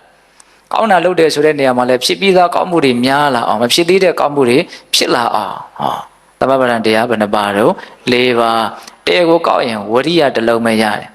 ဟောစောတော့ကအပန်းအနေနဲ့ပြောရင်၈ပါးရှိသွားပြီနော်တရားကိုနဲ့ပြောရင်တော့နှလုံးပဲရှိသေးတယ်ဟုတ်တယ်မဟုတ်လားသတိပဋ္ဌာန်တရား၄ပါးကတတိသမ္မာပဋ္ဌာန်တရား၄ပါးကဝရိယနော်တတိယအာယုံထားရအာယုံ၄ပါး꿰သွားတဲ့အတွက်ကြောင့်သတိပဋ္ဌာန်က၄ပါးဖြစ်တယ်အာထုတ်ပုံအချင်းအရာ၄မျိုး꿰သွားတဲ့အတွက်ကြောင့်သမ္မာပဋ္ဌာန်တရား၄ပါးဖြစ်သွားတယ်ဒါပွားများမဲ့တရားတွေကိုပြောနေတယ်နော်သတိကလည်းပွားများမှာပဲဝရိယကလည်းပွားများမှာပို့ပြီးတော့များလာအောင်လုပ်ရမယ့်တရားတွေရောဒါကြောင့်ဘာဝေတ္တပတရားဆိုတာအဲ့ဒါကိုပြောတာနော်သမ္မာပဋ္ဌာန်တရား၄ပါးပြီးတော့ပါလာတော့ဣတိပတ်တရား၄ပါးဣတိပတ်ဆိုတာဘာပြောတာတော့ဣတိပါဒတဲ့ဒါတွေကိုအသက်ထည့်လိုက်တော့ဣတိပတ်ဒါကြောင့်ဣတိပတ်ကိုရေးရင်ပါစောက်ကိုရေးချထည့်တယ်နော်ဣတိပါဒဣတိဆိုတဲ့စကားကတစ်လုံးပါဒဆိုတဲ့စကားကတစ်လုံး 80ဆိုတာဘာတော့80ဆိုတာပြီးစီးခြင်းနဲ့နော်80ဆိုတာဘာလဲတော့ပြီးစီးခြင်းအောင်မြင်ခြင်းပြီးသွားတာအလုတ်ကိုအောင်မြင်ပြီးသွားတာအဲ့ဒါကို80လို့ခေါ်တာပါဒဆိုတာခြေထောက်ကိုပြောတာအခြေခံလို့လည်းဒီလိုလည်းပြောတာဟုတ်လား80ပြီးစီးခြင်းပါဒအခြေခံပြီးစီးခြင်းရဲ့အခြေခံအလုတ်တစ်ခုပြီးဖို့အတွက်အောင်မြင်ဖို့အတွက်လိုအပ်တဲ့အခြေခံတရား80ပါဒ80ပတ်ဟုတ်လားအဲ့တော့ဒီနေရာမှာပြီးစီးခြင်းကအမျိုးမျိုးရှိတယ်ဒီနေ့ပတ်စံ1000ရအောင်ရှာမယ်1000ရတယ်ပြီးသွားတယ်အဲ့ဒါပြီးစီးခြင်းတစ်မျိုးပဲဘယ်လိုပညာတွေကိုသင်မယ်တတ်သွားတယ်အဲ့ဒါပြီးသွားတယ်ပြီးစီးခြင်းတွေကလောကီနဲ့အနေနဲ့ပြောမှဆိုရင်အများကြီးပဲမဆုံးနိုင်ဒါမဲ့ဒီနေရာမှာဦးဇင်းတို့လိုလားအပ်တဲ့သာသနာတော်တွင်မှာလူဖြစ်လာတဲ့ပုဂ္ဂိုလ်တစ်ယောက်အနေနဲ့တော့တန်ဖိုးအကြီးမားဆုံးသောပြီးစီးခြင်းကဘာကိုပြောတာတော့လက်ဒီဆိုတော့ဘုရားကြီးကတော့သူကနော်ဣတိကြီး၅ပါးလို့ပြောတယ်ဒါဣတိကြီး၅ပါးကဘာတော့ဆိုတော့ဝိပဿနာဉာဏ်ကိုဣတိတစ်ခုအနေနဲ့ပြောတယ်တစ္ဆာ၄ပါးကိုတိပယ်ဆိုင်ပွားတိတဲ့ကိစ္စနော်ပယ်တဲ့ကိစ္စစိုက်တဲ့ကိစ္စပွားတဲ့ကိစ္စကိုတစ်ခုစီခွဲပြောပြီးတော့ဣတိကြီး၅ပါးလို့ပြောတယ်ခန္ဓာအနိစ္စဒုက္ခအနတ္တဖြစ်တယ်လို့သိတဲ့ဉာဏ်ရပြီဆိုရင်အဲ့ဒါဝိပဿနာဉာဏ်ရသွားတယ်ပေါ့ပြီးစီးခြင်းတစ်မျိုးပေါ့ဆိုလိုတာကဟုတ်လားဒီခန္ဓာဟာဆင်းရဲခြင်းတရားမျှတာဖြစ်တယ်လို့တကယ်သိသွားတယ်နောက်သစ္စာဆိုင်အောင်သိတယ်ဆိုရင်ဒါလည်းပြီးစီးခြင်းတစ်မျိုးပဲလောဘတိဒုက္ခရဲ့အကြောင်းတရားဖြစ်တယ်လို့တကယ်သိသွားရင်ဒါလည်းပြီးစီးခြင်းတစ်မျိုးဒါအမြင့်မြတ်ဆုံးပြီးစီးခြင်းတွေပေါ့ဟုတ်လားနိဗ္ဗာန်ချမ်းသာကိုမျက်မှောက်ပြုရတဲ့မဂ္ဂင်၈ပါးကိုပွားများခြင်းကိစ္စပြီးစီးတယ်တော့သာသနာတော်တွင်မှာအလိုအဆုံးတန်ဖိုးအကြီးမားဆုံးသောပြီးစီးခြင်းဟာဒါပဲတဲ့အဲ့တော့အနှစ်ချုပ်လိုက်ရင်သူကဝိပဿနာဉာဏ်မဲ့ဉာဏ်ရဖို့ဝိပဿနာဉာဏ်ရရင်ပြီးစီးခြင်းတစ်မျိုးပြီးစီးတယ်မဲ့ဉာဏ်ကိုရလို့ရှိရင်အထွတ်အထိပ်ပြီးစီးသွားတယ်အဲ့ဒီပြီးစီးခြင်းတွေပြီးစီးဖို့အတွက်လိုအပ်တဲ့အခြေခံဟုတ်လား80ဆိုတာကပြီးစီးခြင်းပါဒဆိုတာကအခြေခံကို80ပါဒဆိုတာပြီးစီးခြင်းရဲ့အခြေခံပြီးစီးခြင်းကိုပြောတာမဟုတ်ဘူးနော်ပြီးစီးခြင်းရဲ့အခြေခံကိုပြောတာဟုတ်လားအဲ့ဒါပြီးစီးခြင်းရဲ့အခြေခံကဘယ်နှပါးရှိတယ်လို့ကြားဖို့တော့၄ပါးစန္ဒိဋ္ဌိပတ်ဝိရိယိဋ္ဌိပတ်စိတ်ဒိဋ္ဌိပတ်ဝိမာန်ဒိဋ္ဌိပတ်ဟုတ်လားစန္ဒိဋ္ဌိပတ်ဆိုတာစန္ဒတိဟူသောပြီးစီးခြင်းရဲ့အခြေခံဒါကိုရခြင်းနဲ့ဒါကိုဖြစ်ခြင်းနဲ့အလွန်ပြင်းထန်တဲ့ဆန္ဒမျိုးနော်ဝိရိယိဋ္ဌိပတ်ဆိုတာကရအောင်လုပ်မယ်မစုံမနစ်ကြိုးစားမယ်ကိုရခြင်းတာပေါ့နော်စိတ်တတိပတ်ဆိုတာဒီကိုရခြင်းတဲ့ကိစ္စနဲ့ပတ်သက်ပြီးတော့ပဲစိတ်ဝင်စားမှုအပြည့်အဝရှိတယ်ကျန်တာဖုံးလေတဲ့ငပိရှိတယ်လို့ကိုထက်မတော့ပါလက်ဒီစိတ်စလက်ဒီစိတ်ဟုတ်လားဓမ္မဒါဆိုတဲ့စိတ်အစွဲတန်တာကိုပြောတော့စိတ်တတိပတ်အတမဉ္ဇဉ်ဘုံဉဏ်နိဗ္ဗာန်နဲ့ပတ်သက်ပြီးတော့စိတ်ဘယ်နှခါကူးလဲလို့ကိုယ့်အကိုစဉ်းစားအောင်နော်မရသေးတာမရတဲ့အကြောင်းရှိတယ်ဆိုတာကိုနားလည်ဖို့ပြောတာနော်ဟုတ်လားဆန္ဒဘယ်လောက်ရှိတုံးဒီနိဗ္ဗာန်ရဖို့နော်ဝိရိယဘယ်လောက်ရှိတော့နိဗ္ဗာန်ရဖို့ဘယ်လောက်ကြိုးစားတော့နိဗ္ဗာန်ရဖို့အတွက်စိတ်တွေဘယ်လောက်ထည့်ထားတော့ဟုတ်လားပြီးတော့ပါတော့ဝိမာန်သိတိပတ်တဲ့နော်ဒါကိုရှားဖို့အတွက်နီလန်းကိုရှာတယ်သိတယ်နားလေတယ်ကြွန့်ကျင်တယ်လိမ့်မာတယ်ထက်မြက်တဲ့ရှုရှားတဲ့ဉာဏ်ပညာရှိတယ်ဟုတ်လားဒါလည်းပြီးစီးခြင်းရဲ့အကြောင်းပဲဟုတ်လားအဲ့တော့မြတ်စွာဘုရားကဒီ၄ပါးသာတကယ်ရှိမယ်ဆိုရင်ဒီပုဂ္ဂိုလ်အတွက်မပြီးသေးဘူးဆိုတာဘာမှမရှိဘူးလို့ဟောတာလူတွေကစားတွေကိုရုပ်ကောင်းရုံလောက်ကြက်ထားကြတယ်နော်စန္ဒဝတ္တကိဏမကမ္မနာသိစတိငယ်ကလေးတွေဆိုဦးဇင်းတို့လည်းကြက်ထားတာပဲရှိတယ်ဟုတ်လားကိုလည်းဘာမှလေးလေးနက်နက်မသိဘူးနော်စန္ဒရှိတဲ့လူအတွက်မပြီးစီးနိုင်တဲ့အလုပ်ဆိုတာမရှိဘူးလို့ပြောတာအဲ့တော့မပြီးသေးဘူးဆိုရင်အဲ့ဒီကိစ္စနဲ့ပတ်သက်ပြီးတော့ပြီးစီးလောက်အောင်ဆန္ဒတကယ်မရှိဘူးဆိုတာလည်းနားလည်ဖို့လိုတယ်ဟုတ်တာပေါ့တခါတော့ဦးဇင်းတို့ရဲ့ဆန္ဒတွေကအများကြီးကွဲပြားနေတယ်ဝေဝါးနေတယ်ဟိုကဖြစ်ခြင်းတရားဖြစ်ခြင်းဖြစ်ခြင်းတာတွေကနဲမှမနဲပဲဟုတ်လားအဲ့တော့အားလုံးကိုခွဲဝေပေးနေရတယ်တတန်နဲ့မသွားဘူးတရှိန်နဲ့မသွားဘူးနော်ရေပိုက်ကြီးနဲ့ရေလှုပ်လိုက်တယ်ပိုက်ကြီးကလမ်းမှာပေါက်တရားပွားစရာတဲ့နော်ဟုတ်လားဟိုထိတ်ရောက်တော့ဘာမှမထွက်တော့နော်လမ်းတွေအကုန်ထောင်ပန်းနေရေတွေကသဘောပေါက်လားဖုံပြောတာအဲ့ဒါဦးဇင်းကဆန္ဒအကြောင်းပြောရင်ဒါကိုယ့်ကိုစဉ်းစားတာပါဆန္ဒအကြောင်းပြောလိုက်ရင်အဲ့ဒီပိုက်ပေါက်ကြီးကိုပဲမြင်နေတယ်ဟုတ်လားမရောက်တော့ဘူးထိတ်ကိုနော်သူ့ရဲ့ဆန္ဒတွေကဘလို့ဖြစ်နေတော့အများကြီးပဲဖြစ်ချင်တာတွေကဟုတ်လားအဲ့တော့အဲ့ဒီဟာတွေဟိုဟာတွေခွဲပေးရဒီဟာတွေခွဲပေးရဆိုတော့ဟိုဟာလေးကလည်းနည်းဖြစ်တာလေးလည်းနည်းနည်းဖြစ်တော့ဖြစ်တယ်ဟုတ်လားသူလည်းတန်တော့ဖြစ်တယ်ပေါ့နော်ဒါပေမဲ့တကယ်ဖြစ်ချင်တာကြီးကြတော့ဖြစ်မလာဘူးနော်ဒါကြောင့်ပေးတဲ့ပေါင်းသူတော်တို့ဒီဆန္ဒတွေဝိရိယတွေစိတ်တွေပညာတွေဟာလည်းပဲပွားများမယ်တရားတဲ့80ဘတ်တရား၄ပါးသုံးအုပ်စုရှိသွားပြီနော် နောက်၄ခုမြောက်အုပ်စုကဘာလဲတော့အိန္ဒြေ၅ပါးနော်အိန္ဒြေဆိုတာဘာပြောတာတော့အိန္ဒတကမ္မအိန္ဒြိယနော်အိန္ဒြိယဆိုတာလေကိုအိန္ဒြေလို့ရေးတာအိန္ဒတကမ္မအိန္ဒြိယအိန္ဒတအစိုးရသူတို့ဤကမ္မအမှုတွေအိန္ဒြိယအစိုးရသူတို့ဤအမှုတွေဟာအိန္ဒြေဆိုတာဘာတော့လို့မေးရင်လွယ်လွယ်ပြောရင်အစိုးရခြင်းပဲဘာကိုအစိုးရတာတို့လို့မေးရင်တစ်လုံးနဲ့ပြောရင်စိတ်ကိုအစိုးရတာတရားဓမ္မတို့ဦးဇင်းတို့ကစိတ်ကိုအစိုးမရသေးဘူးဟုတ်လားစိတ်ကိုဘယ်နေရာမှာအစိုးရတာတုံးလို့ဆိုရင်ကောင်းတာတွေလှုပ်ဖြစ်ဖို့လှုပ်တဲ့နေရာမှာစိတ်ကိုအစိုးရတာအိန္ဒြေဆိုတာနော်အိန္ဒြေဆိုရဲ့နာမည်ကအမျိုးမျိုးရှိတယ်ဒီမျက်လုံးလေးကိုလည်းအိန္ဒြေလို့ခေါ်တယ်နော်စက္ခုံတရေလို့ဒီလိုမသုံးဘူးလားသုံးတယ်နော်နားကိုလည်းအိန္ဒြေလို့ခေါ်တယ်ဒါလည်းသူလည်းသူကိစ္စမှာအစိုးရလို့သူကလည်းအိန္ဒြေဆိုတဲ့နာမည်နဲ့နေတာဟုတ်လားမြင်တဲ့ကိစ္စမှာမျက်လုံးဟာအစိုးတရားအရှိဆုံးပဲသူဆရာကြီးပဲသူမရှိရင်မြင်လို့မရဘူးသူအားနေသွားရင်မြင်ခြင်းလည်းအားနေသွားမယ်မြင်တာငါမြင်တယ်လို့ထင်နေတာနော်တကယ်ဘယ်သူကမြင်တာတော့မျက်စိကမြင်တာမျက်စိကိုဘာလုပ်ထားတော့ငါလို့လုပ်ထားတာငါနဲ့မျက်စိနဲ့ကိုယ်အောင်ကြည့်ရင်လည်းပဲတော်တော်ကောင်းမယ်ဟုတ်တယ်မဟုတ်လားအဲ့လိုပဲနားနာလျာကိုယ်စိတ်ဒါဟာသူကိစ္စသူအစိုးတရားရှိတဲ့အတွက်ကြောင့်အဲ့ဒီ6ပါးကိုလည်းအိန္ဒြေလို့ခေါ်တယ်အဲ့ဒါကိုအစိုးရမှတကယ်အစိုးရမင်းလို့ခေါ်တယ်လို့ဘာမြတ်စွာဘုရားဟောတာရှိတယ်ဟုတ်လားတိုင်းပြည်အုပ်ချုပ်မှုများနဲ့မင်းလို့မဆိုဘူးတဲ့အဲ့ဒါတဏှာရဲ့ကြီးကြုံများတာဖြစ်တယ်မျက်စိနာနာလျာကိုယ်စိတ်ဆိုတဲ့အိန္ဒြေ6ပါးကိုတကယ်အစိုးရမှနိုင်နေမှသူ့ကိုမင်းလို့ခေါ်တယ်လို့အဲ့လိုဟောတဲ့ဒေသနာလည်းရှိတယ်ဒါကစက်မိလို့ပြောတာတော့စက်မိတာတွေရှောက်ပြောနေလိုရင်းမရောက်ဖဲနေအောင်မဟုတ်လားအဲ့တော့အိန္ဒြေဆိုတာဘာလဲလို့မေးရင်အစိုးရခြင်းနော်အဲ့ဒီအစိုးရခြင်းဆိုတာဘာကိုအစိုးရတာတော့စိတ်ကိုအစိုးရတာစိတ်ကိုအစိုးရတယ်ဆိုတာကလုံးပြီးတော့ပြောတာတစ်ခုချင်းဒီအသေးစိတ်ပြောမယ်ဆိုရင်တော့အလွန်ကောင်းတယ်အဲ့ဒီအိန္ဒြေကဘယ်နှပါးရှိတုံးဆိုရင်၅ပါးရှိတယ်တတ္တိန္ဒြေဆိုတဲ့တတ္တတရားဝိရိယန္ဒြေဆိုတဲ့ဝိရိယတရားတတ္တိန္ဒြေဆိုတဲ့တတိတရားတမာတိန္ဒြေဆိုတဲ့တမာတိတရားပဉ္စိန္ဒြေလို့ဆိုတဲ့ပညာတရားတတ္တတတိဝရိယတတ္တဝရိယတတိတမာတိပညာတော့သူတို့၅ခုကသူ့ရဲ့ဆိုင်ရာမှာအစိုးရတယ်တဲ့တရားတရားကဘယ်နေရာမှာအစိုးရလဲနည်းနည်းလေးဉာဏ်လေးစိုက်ကြည့်မယ်နော်တရားတရားကဘယ်နေရာမှာအစိုးရလဲဆိုရင်သောတပတ္တိရှင်ကတရား၄ပါးရာမှာအစိုးရတယ်တဲ့သောတပတ္တိရှင်ကတရား၄ပါးဆိုတာကဖရာတရားတန်ခါယရဏမြတ်သုံးပါးရဲ့ပေါ်မှာကြည်ညိုမှုနဲ့၅ပါးသီလလုံခြုံမှုဒီ၄ပါးကိုသောတပတ္တိရှင်ကတရားလို့ခေါ်တာသောတပန်ဖြစ်ကြောင်းတရား၄ပါးဆိုလိုတာကတရားတရားတကယ်ထက်လာပြီဆိုရင်ယရဏမြတ်သုံးပါးရဲ့ပေါ်မှာမမိတ်မတုံယုံကြည်တယ်၅ပါးသီလပြည့်စုံတယ်ယရဏမြတ်သုံးပါးရဲ့ပေါ်မှာယုံကြည်မှုလျော့တယ်ဆိုရင်တရားတရားအားနည်းတော့၅ပါးသီလထဲမှာညှိုးတာတွေပျောက်တာတွေပေါက်တာတွေကြားတာတွေများရင်လေတရားတရားအားနည်းတယ်လို့သိနိုင်တယ်လို့ဒီလိုလဲမှတ်ရဟုတ်လားဒါကြောင့်တရားတရားဟာဘယ်နေရာမှာအစိုးရလဲလို့မေးရင်ဒီ၄ပါးမှာအစိုးရတယ်ဖရာတရားတန်ခါယရဏမြတ်သုံးပါးရဲ့ပေါ်မှာကြည်ညိုမှု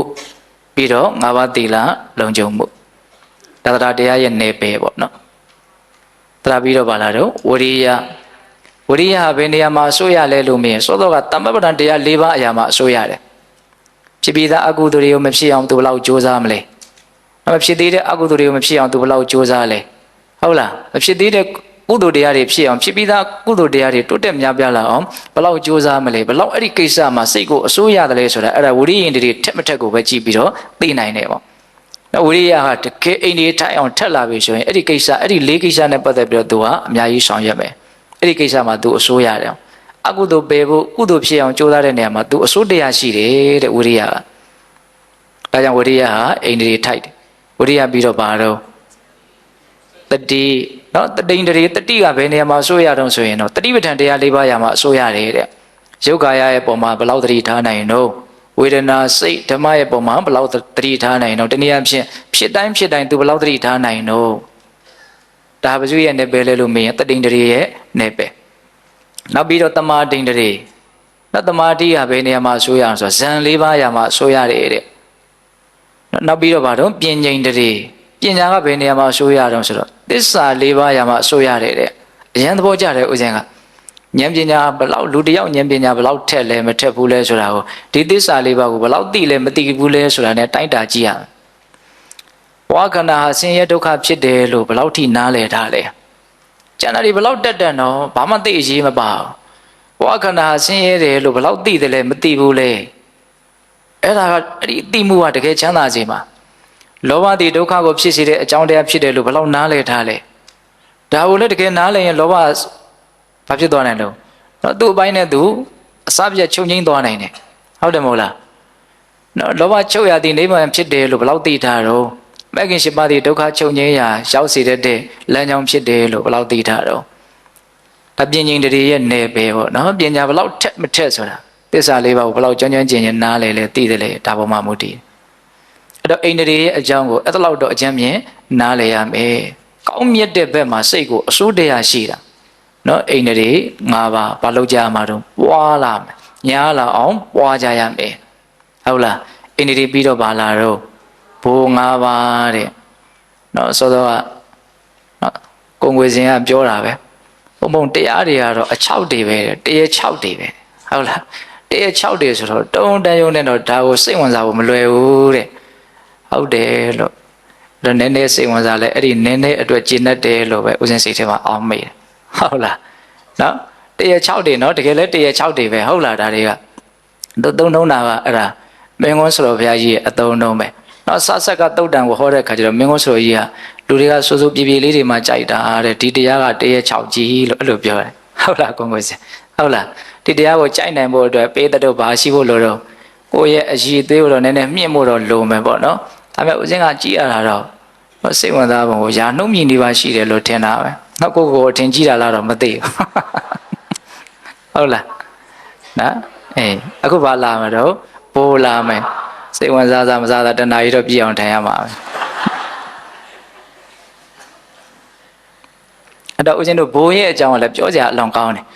ဘိုးကသူကအတိပ္ပယ်နှစ်ခွထွက်ပြီးတော့နော်လေဒီဆိုဘုရားကြီးရှင်းပြတာရှိတယ်ဘိုးဆိုတဲ့အသုံးတော့ကိုဦးဇင်းတို့ဘယ်နေရာမှာသုံးတော့စစ်တပ်တွေမှာသုံးတယ်နော်တိုက်တဲ့ခိုက်တဲ့နေရာမှာသုံးတယ်ဟုတ်တယ်မဟုတ်လားအဲ့ဒါဘိုးရဲ့အတိပ္ပယ်ကိုအဲ့ဒါနဲ့ပဲကပ်ပြီးတော့မှတ်ရမယ်တကယ်တမ်းကဘိုးဆိုတာဗလဆိုတဲ့စကားကနေဆင်းသက်လာတာဗလဆိုတာဘာလဲလို့မင်းခွန်အားပဲနော်အဲ့ဒီဘိုးကိုဆရာဘုရားကြီးကပฏิပက္ခဓမ္မေပလီယံတိတိပလာနိစန့်ကျင်ဘက်ရန်သူတွေကိုတိုက်ခိုက်ဖိစီးနှိပ်စက်နိုင်လို့ဘိုးလို့ခေါ်တယ်တဲ့ဒါစန့်ကျင်ဘက်ရန်သူတွေရဲ့ပုံမှာလွှမ်းမိုးနိုင်တယ်အနိုင်ယူနိုင်တယ်ဖိဖိစီးစီးတိုက်နိုင်တယ်ခိုက်နိုင်တယ်ဒါကြောင့်မို့လို့ဘိုးလို့ခေါ်တယ်တဲ့ဒါကအိဗယ်တစ်မျိုးအကမ္ပနတေနပလာနိတဲ့အဲ့ဒီစန့်ကျင်မဲ့ရန်သူတွေနဲ့တွေ့တဲ့အခါမှာမတုံမလှုပ်ကြံ့ကြံ့ခံကြီးရက်တည်နိုင်တဲ့အတွက်ကြောင့်လည်းပဲဘိုးလို့ခေါ်တယ်တဲ့ဘိုးရဲ့အဓိပ္ပာယ်ကိုနှစ်မျိုးပြောတာနော်ရန်သူကိုချေမှုန်းပြနိုင်လို့ဘိုးလို့ခေါ်တယ်ရန်သူတွေကကိုယ့်ကိုလာတိုက်တဲ့အခါမှာလည်းပဲကြံ့ကြံ့ခံကြီးမတုံမလှုပ်ရက်တည်နိုင်တဲ့အတွက်ကြောင့်လည်းဘိုးလို့ခေါ်တယ်အဲ့တော့အဓိပ္ပာယ်ဘယ်လိုထွက်လာတော့ဆိုတော့တိုက်စစ်ပန်းရောခံစစ်ပန်းရောအရန်ကျွမ်းကျင်လိမ္မာထက်မြက်တယ်ဆိုတဲ့အဓိပ္ပာယ်မသက်ရောက်ဘူးလားသက်ရောက်တယ်နော်ရန်သူတွေကိုတိုက်ခိုက်ချေမှုန်းနိုင်တယ်ဆိုတာဒါတိုက်စစ်ကောင်းလို့ပေါ့ရန်သူတွေလာတိုက်တာကိုမတုံမလှုပ်ဒီတိုင်းပဲပုံမှန်တိုင်းအေးအေးဆေးဆေးရက်တည်နိုင်တယ်ဆိုတော့ဒါခံစစ်ကောင်းလို့ပေါ့ဟုတ်လားဒါကလောကအနေနဲ့နားလည်လွယ်ဖို့အတွက်ဥမာဆိုတာလိုအပ်တယ်နော်အေးအဲ့လိုပဲအဲ့လိုတော့တိုက်စစ်ပိုင်းရောခံစစ်ပိုင်းရောတော့တကယ်တမ်းကဒီခန္ဓာကိုယ်ဆိုတာကုသိုလ်နဲ့အကုသိုလ်တို့စစ်တိုက်နေတဲ့စစ်မြေပြင်တစ်ခုပါပဲပြောရလို့ရှိရင်ဟုတ်လားသူတော်ကောင်းတရားနဲ့ကိလေသာနဲ့စစ်တိုက်နေတဲ့စစ်မြေပြင်တစ်ခုပါပဲနော်အဲ့လိုစစ်မြေပြင်လေးဖြစ်တယ်ဆိုရင်ကိုမစိုးသေးဘူးလို့အစဉ်ထင်တယ်နော်ဒီဘက်ကတစ်ဖက်သက်ဘာမှကိုမရှိဘဲနဲ့ဟိုဘက်ကပဲတစ်ဖက်သက်အုပ်ချုပ်ထားတယ်ဘာတိုက်မှုမှကိုမရှိဘူးဆိုတာရှိတယ်နော်အဲ့ဒါဥစဉ်ကကြပြားလေးတစ်ပုဒ်ရှိတယ်မရဘူးဖြစ်နေတယ်ရအောင်ကြက်တဲ့ဒီပိုင်းတစားပဲရတယ်မဟာဗောဓိမြိုင်ဆိုတော့ရေးထားတာရှိတယ်နော်တစ်ဖက်သက်ကြပြားရဲ့နာမည်တစ်ဖက်သက်တယ်အဲ့ဒါကြပြားနန်းတော်ဆိုတဲ့စာအုပ်ထဲမှာရှိတယ်ရှားပြီးတော့ဖတ်ကြည့်အရန်ကောင်းတယ်နော်ကိုနောက်ဆုတ်လို့သူနောက်ဆုတ်တော့တော်သေးမြသေးဆိုရသေးဤဟုတ်လားကိုကနောက်ဆုတ်လို့ तू ကနောက်ဆုတ်မယ်ဆိုတော်သေးတယ်တဲ့ကိုကနောက်ဆုတ်လဲ तू ကအတင်းဖိနေတာပဲတဲ့အရန်ကောင်းတဲ့အဲ့ဒီကြပြလေးနည်းနည်းကြော်ညာလောက်ပဲဝင်ခဲ့လိုက်မှာဟုတ်လားအဲ့ဒါပြောနေတာကဘာတော့ဆိုတော့တရားဓမ္မတို့ဦးဇင်းတို့ရဲ့ခန္ဓာကိုယ်ဟာနော်စစ်မြေပြင်တစ်ခုပေါ့ဒါစစ်မြေပြင်ဆိုလို့ရှိရင်ကိုယ့်ဘက်ကဘာလဲသူ့ဘက်ကဘာလဲကိုယ့်ဘက်ကသူတော်ကောင်းတရားပေါ့သူ့ဘက်ကကိလေသာတရားပေါ့အဲ့ဒီအနေအထားမျိုးနဲ့နှိုင်းရှင်ကြည့်မှဒီဘိုလ်ရဲ့အတိပ္ပယ်ကအများကြီးပေါ်လွင်ထင်ရှားပါအဲ့တော့ဘိုလ်ကဘယ်နှပါးရှိတော့ဆိုတော့၅ပါးရှိတယ်အဲ့ဒီဘိုလ်၅ပါးကစောစောကအိန္ဒိယ၅ပါးနဲ့တရားကိုအတူတူပဲတတ္တာဝရိယတတိသမာဓိပညာ ဒီတရား၅လုံးကိုပဲဦးဇင်းတို့ရှုထောင့်အသီးသီးကနေကြည့်ပြီးတော့နာမည်အသီးသီးပေးတာစိတ်ကိုအစိုးရတဲ့အပိုင်းကနေကြည့်ပြီးတော့သူ့ကိုအိန္ဒိယလို့နာမည်ပေးတာစံကျင်မဲ့ရန်သူတွေကိုတိုက်ခိုက်နိုင်လို့စံကျင်မဲ့ရန်သူတွေနဲ့တွေ့တဲ့အခါမှာမတုံမလုံးနေနိုင်လို့အဲ့ဒီရှုထောင့်ကကြည့်ပြီးတော့ဘိုးလို့နာမည်ပေးတာအဲ့ဒါလို့ဆိုရင်ဒီတရား၅လုံးရဲ့စံကျင်မဲ့ရန်သူတွေကဘယ်သူတွေတော့ကိလေသာတွေတကိလေသာကိုသူ့အပိုင်းလေးနဲ့သူပြောတယ်စိတ်ဝင်စားတယ်ကတော့အတော့ကောင်းတယ်ဒီတရား၅လုံးမှာအသီးသီးသူ့ရန်သူနဲ့သူရှိတယ်အတွေ့သူ့အတွေ့နဲ့သူရှိတယ်နော်တရားတရားရဲ့စံကျင်မဲ့ရန်သူကဘယ်သူလဲလို့မေးရင်တဏှာပဲတဲ့နော်လိုချင်မှုရချင်မှုဖြစ်ချင်မှုအလွန်နေကြတယ်ဟိုအဖြစ်ချင်းတရားဖြစ်ချင်းစိတ်ထဲမှာစိတ်ကူးရင်လည်းအများကြီးရှိတယ်ဟုတ်လားပါတယ်လေအလိုဆန္ဒတွေပဲလေဟုတ်တယ်မဟုတ်လားမဖြစ်ချင်တာလဲတဏှာပဲဦးစင်းထင်တယ်မဖြစ်ချင်တာလဲတဏှာပဲလို့ထင်တယ်ဟုတ်လားမဖြစ်ချင်မှုဆိုတာပါလဲဒါမဖြစ်ချင်မှုဆိုတော့ဒါရဲ့ဆန့်ကျင်ပဲဖြစ်ချင်တယ်ဆိုတာကမသိမသာပါတယ်နည်းနည်းနားလည်မလားမသိဘူးဒါစဉ်းစားနော်ဒါဒီကိစ္စကြီးမဖြစ်ချင်ဘူးလို့ပြောနေတာအာသာယာကိုပြောနေတာဒီကိစ္စနဲ့ဆန့်ကျင်ပဲဖြစ်ချင်တယ်လို့ပြောနေတာနဲ့သိမထူဟုတ်တယ်မဟုတ်လားအဲ့တော့ဦးဇင်းတို့တရားတရားရဲ့ဆန့်ကျင်ဘက်ကဘာလဲလို့မေးအဲ့ဒီဖြစ်ချင်မှုလိုချင်မှုရချင်မှုတဏှာပဲတဲ့နော်ဝိရိယရဲ့ဆန့်ကျင်ဘက်ကဘာတော့ဆိုတော့ကောသစ္စာဆိုတဲ့ပြင်းရမှုပဲတဲ့မြင့်မြတ်တဲ့လုပ်ငန်းမှာစိတ်မရဲဘူးလို့ဟောလေဒီဆိုကြီးကလို့ပြောတယ်ဆရာကြီးပြောတဲ့စကားလုံးတွေကနော်အရန်ထိရောက်တယ်ပေါ့နော်စိတ်မရဲဘူးဒီလုပ်ငန်းကိုလုပ်ဖို့အတွက်မစွန့်လွတ်ရဲဘူးအဲ့ဒီဘက်မှာရဲရဲတင်းတင်းမရှိဘူးစားကောင်းတောက်ကောင်းလောက်နေကောင်းထိုင်ကောင်းလောက်ဒီလောက်ပဲလုပ်မယ်ဟုတ်လားပြက်သားအဲ့လိုမျိုးမလားဟုတ်လားဝရိယနဲ့ပတ်သက်ပြီးတော့ပြောတာနော်အဲ့ဒါကိုကောသစ္စာလို့ဒီလိုပြောတယ်ကောသစ္စာဆိုတာပြည့်ရည်ခြင်းနော်ဝရိယရဲ့စံကျင်ဘက်ဒီကောသစ္စာဝရိယပြီးတော့ဘာလာတော့တတိနော်တတိပလံတတိရဲ့စံကျင်ဘက်ကဘာတော့ဆိုတော့မௌထသစ္စာတဲ့တတိလွတ်နေတာတတိလွတ်နေတာဆရာတော်ကြီးကဘယ်လိုပြောတော့စိတ်ကအာယုံတစ်ပါးသို့ထွက်ပြေးနေတယ်တဲ့ဟောအဲ့လိုပြောတာနော်နောက်တတိလွတ်တယ်ဆိုတာဘယ်လိုပြောရလဲစိတ်ကအာယုံတစ်ပါးကိုထွက်ပြေးတယ်တဲ့ကိုထားရင်တဲ့အာယုံမှာမနေဘူးတဲ့ဒီစိတ်ကထွက်ပြီးတော့ပဲပြေးနေတယ်အဲ့ဒါမௌထသစ္စာပဲအယံနာရှင်းတယ်ပေါ့နော်အဲ့ဒါတတိယယံသူတမာတိယယံသူကဘာလဲဆိုတော့ဝိခေပတဲ့ဝိခေပဆိုတော့ပြန့်လွင့်တာစိတ်မငြိမ်တာစိတ်မတီးတာဟုတ်လားအဲ့ဒီဝိခေပဟာတမာတိယယံသူပဲပညာရဲ့ဆန့်ကျင်ဘက်ကဘယ်လိုတုံးဆိုတော့တန်မောဟတဲ့အာယုံရဲ့သဘောကိုမှန်မှန်ကန်ကန်မသိတာအဲ့ဒါကိုဆိုကြီးကဘယ်လိုရေးတုံးဆိုတော့အာယုံရဲ့သဘောကိုမသိတဲ့တော့ဉာဏ်မှေးမှိန်မှုကြီးဒီလို့အဲ့လိုရေးတယ်ဉာဏ်ကဘယ်လိုဖြစ်နော်မှေးမှိန်နေတယ်ပြက်သားရှင်းရှင်းလင်းလင်းမရှိဘူးဟုတ်လားမြင်တဲ့နေရာမှာဘာဖြစ်နေတော့အားနေနေတယ်ဟောနော်အဲ့တော့သူတို့ကအသီးသီးသူ့ရန်သူနဲ့သူမရှိဘူးလားရှိတယ်အဲ့လိုရန်သူတွေရဲ့အပေါ်မှာလွှမ်းမိုးဖိစီးနိုင်လို့မို့ဘိုလ်လို့ခေါ်တယ်အဲ့ဒီရန်သူတွေကကိုယ်လာတိုက်လို့ရှိရင်ကြံ့ကြံ့ခိုင်ကြီးရက်တည်နိုင်လို့လေဘိုလ်လို့ခေါ်တယ်တဲ့အဲ့တော့ကိုကတကယ်လို့အနိုင်ရခြင်းနဲ့ဆိုရင်ဒီဘိုလ်တွေကခွန်အားပြည့်ဝနေဖို့လိုတယ်ပေါ့ခွန်အားမပြည့်ဝလို့ရှိရင်အနိုင်မရနိုင်ဘူးဒါကြောင့်ဒီဘိုလ်၅ပါးကိုလည်းဘာလို့ရမှာတော့ပွားများမယ်တဲ့အဲ့ဒါဘယ်နဲ့အုပ်စုရှိသွားပြီတော့တရားစစချင်းနာရီကမကြည့်မိဘူးနော်အဲ့ဒါဘယ်လောက်ရှိသွားပြီလို့အရင်မသိဘူးနောက်ထပ်10မိနစ်လောက်တော့ရှိအောင်မလို့ထင်တယ်နော်အဲ့တော့ဦးဇင်းတို့ဘိုးပြီးတော့ပါလာမလို့ဘိုးစဉ်9ပါးနော်ဘိုးစဉ်ဆိုတဲ့စကားလုံးလေးကိုနားလည်ဖို့လိုတယ်ဘိုးစဉ်ဆိုတာဘောဓိအင်္ဂောဘိုးစဉ်ကောနော်ဘောဓိဆိုတာသစ္စာ၄ပါးကိုသိတဲ့မဲ့ဉာဏ်ကိုပြောတာစတုသစ္စာဓမ္မေသုတ်ထုဘုဇ္ဇတိတိတံဘောဓိသစ္စာ၄ပါးကိုကောင်းစွာသိတဲ့မြင်တဲ့လို့အဲ့ဒါကိုဘောဓိလို့ခေါ်တယ်တဲ့တံဘောဓိပေါ့တံဘောဓိရအင်္ဂောတံဘောဇင်ကောအဲ့ဒီသစ္စာ၄ပါးကိုကောင်းစွာသိတဲ့ဒီမဲ့ဉာဏ်ရာခြင်းရဲ့အင်္ဂါရဲ့အစိတ်အပိုင်းတွေကိုဘုဇင်လို့ပြောတာမဲ့ဉာဏ်ရဲ့အင်္ဂါအစိတ်ပိုင်းနဲ့ဘလောက်အရေးပါလဲဆိုတာပေါ်လွင်အောင်နားထောင်ကြည့်ရမယ်နော်သစ္စာ၄ပါးကိုသိတဲ့မဲ့ဉာဏ်ကိုဘောဓိလို့ခေါ်တယ်အဲ့ဒီဘောဓိရဲ့အင်္ဂါအစိတ်ပိုင်းဘောဓိယအင်္ဂောဘုဇင်ကော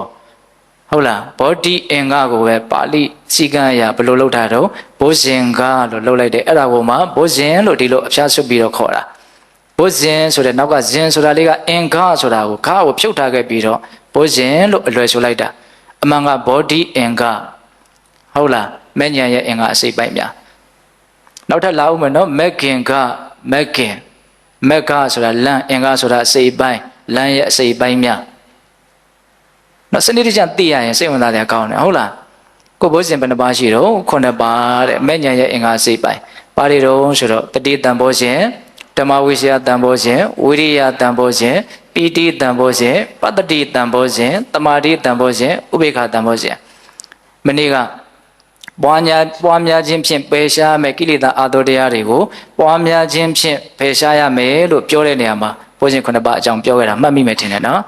်အေးအဲ့တော့အဲ့ဒီမတော်ကပြောတဲ့အတွက်ကြောင့်ဒါဘုရားရှင်9ပါးအကြောင်းကိုဦးဇင်းတို့အခြေပြောစရာမလိုသူ့ရဲ့အဓိပ္ပာယ်လေးကိုပြောလိုက်တယ်နော်ဒီ9ပါးနဲ့ပြည့်စုံလို့ရှိရင်မဉ္ဇဉ်ရဲ့အင်္ဂါစိတ်ပိုင်းများနဲ့ပြည့်စုံတဲ့အတွက်ကြောင့်ဒီပုဂ္ဂိုလ်ဟာမဉ္ဇဉ်ကိုရဖို့အတွက်အခြေအနေနဲ့လုံလောက်တယ်ဆိုတဲ့သဘောမျိုးနားလည်ရမှာဟုတ်လားဘုရားရှင်9ပါးဘာလို့ကြားမှာတော့ပွားများကြရမှာဘုရားရှင်9ပါးပြီးတော့နောက်ဆုံးပါလာတော့မဂ်ခင်10ပါးနော်မဂ်ခင်ဆိုတဲ့စကားလေးကမဂ်ခင်ကဟုတ်လားမဂ္ဂဆိုတာဘာလဲလမ်းအင်္ဂဆိုတာအစိပ်ပိုင်းလမ်းကဘယ်ကိုရောက်စေတတ်တဲ့လမ်းလဲလို့မေးရင်နိဗ္ဗာန်ချမ်းသာကိုရောက်စေတတ်တဲ့လမ်းစတုတုအပါယေတုအပ္ပနမာနိကတ္တဝါဒါရိတိတိဓမ္မောသစ္စာ၄ပါးအပေ၄ပါးကိုမကြမရောက်ရအောင်ကာကွယ်တတ်မြစ်ပြီးတော့နော်နိဗ္ဗာန်ကိစ္ဆန္တိတိမက်ကောနိဗ္ဗာန်ချမ်းသာကိုရောက်အောင်ပို့တဲ့အတွက်ကြောင့်မက်လို့ခေါ်တယ်လမ်းဆိုတာအဲ့ဒါပဲတဲ့နော်သစ္စာ၄ပါးကိုသိပြီးတော့နိဗ္ဗာန်ချမ်းသာကိုရောက်အောင်ပို့တဲ့လို့အဲ့ဒီလမ်းကိုမက္ခလို့ခေါ်တယ်အဲ့တော့ဦးဇင်းတို့စဉ်းစားလျက်ရှိတာကလမ်းဆိုရင်တော့သူကတဏှာကိုတော့ရောက်ရမှာပဲလေဘယ်လမ်းပဲဖြစ်ဖြစ်ပေါ့လမ်းတို့မြည်ဒီတဏှာရာကိုတော့ရောက်ရမှာပဲအဲ့တော့ဒီလမ်းကဘယ်ကိုရောက်စေတတ်တဲ့လမ်းလဲဆိုတော့နိဗ္ဗာန်ချမ်းသာကိုရောက်စေတတ်တဲ့လမ်းပေါ့ဒါကြောင့်မို့လို့လမ်းတကလမ်းထဲမှာဒီမဂ္ဂင်8ပါးဆိုတဲ့လမ်းဟာအမြတ်ဆုံးဖြစ်တယ်လို့မြတ်စွာဘုရားဟောတာနောက်ကျန်တဲ့လမ်းတွေကတော့အမျိုးမျိုးရှောက်ခဲ့တာပဲသူလည်းသူပန်းနိုင်တဲ့သူတော့ရှိကြတာပေါ့မဂ္ဂင်8ပါးဆိုတဲ့လမ်းကတော့ဒုက္ခကိုကောင်းစွာချုပ်ငြိမ်းသွားစေတဲ့နိဗ္ဗာန်ချမ်းသာကိုမျက်မှောက်ပြုနိုင်တဲ့လမ်းပေါ့ဒီနေရာမှာမဂ္ဂင်8ပါးနဲ့နိဗ္ဗာန်ကိုအကြောင်းအကျိုးသဘောအနေနဲ့မမြင်ရအောင်နော်တဏှာလောဘနဲ့ဒုက္ခကိုအကြောင်းအကျိုးသဘောအနေနဲ့မြင်ရမယ်တဏှာလောဘကြောင့်ဒုက္ခဖြစ်ရတယ်မဂ္ဂင်8ပါးနဲ့နိဗ္ဗာန်ကြတော့အဲ့လိုမဟုတ်မဂ္ဂင်8ပါးကြောင့်နိဗ္ဗာန်ကြီးဖြစ်ရတယ်လို့အဲ့လိုမဟုတ်နိဗ္ဗာန်ကတော့သူရှိသေးတာမဂ္ဂင်8ပါးလမ်းကြောင့်နိဗ္ဗာန်ကြီးဖြစ်လာတာမဟုတ်ဘူးမဂ္ဂင်8ပါးလမ်းကိုရှောက်ရင်နိဗ္ဗာန်ကိုရောက်မယ်လို့ပြောတာကွဲပြားမှုရှိတယ်နော်ရန်ကုန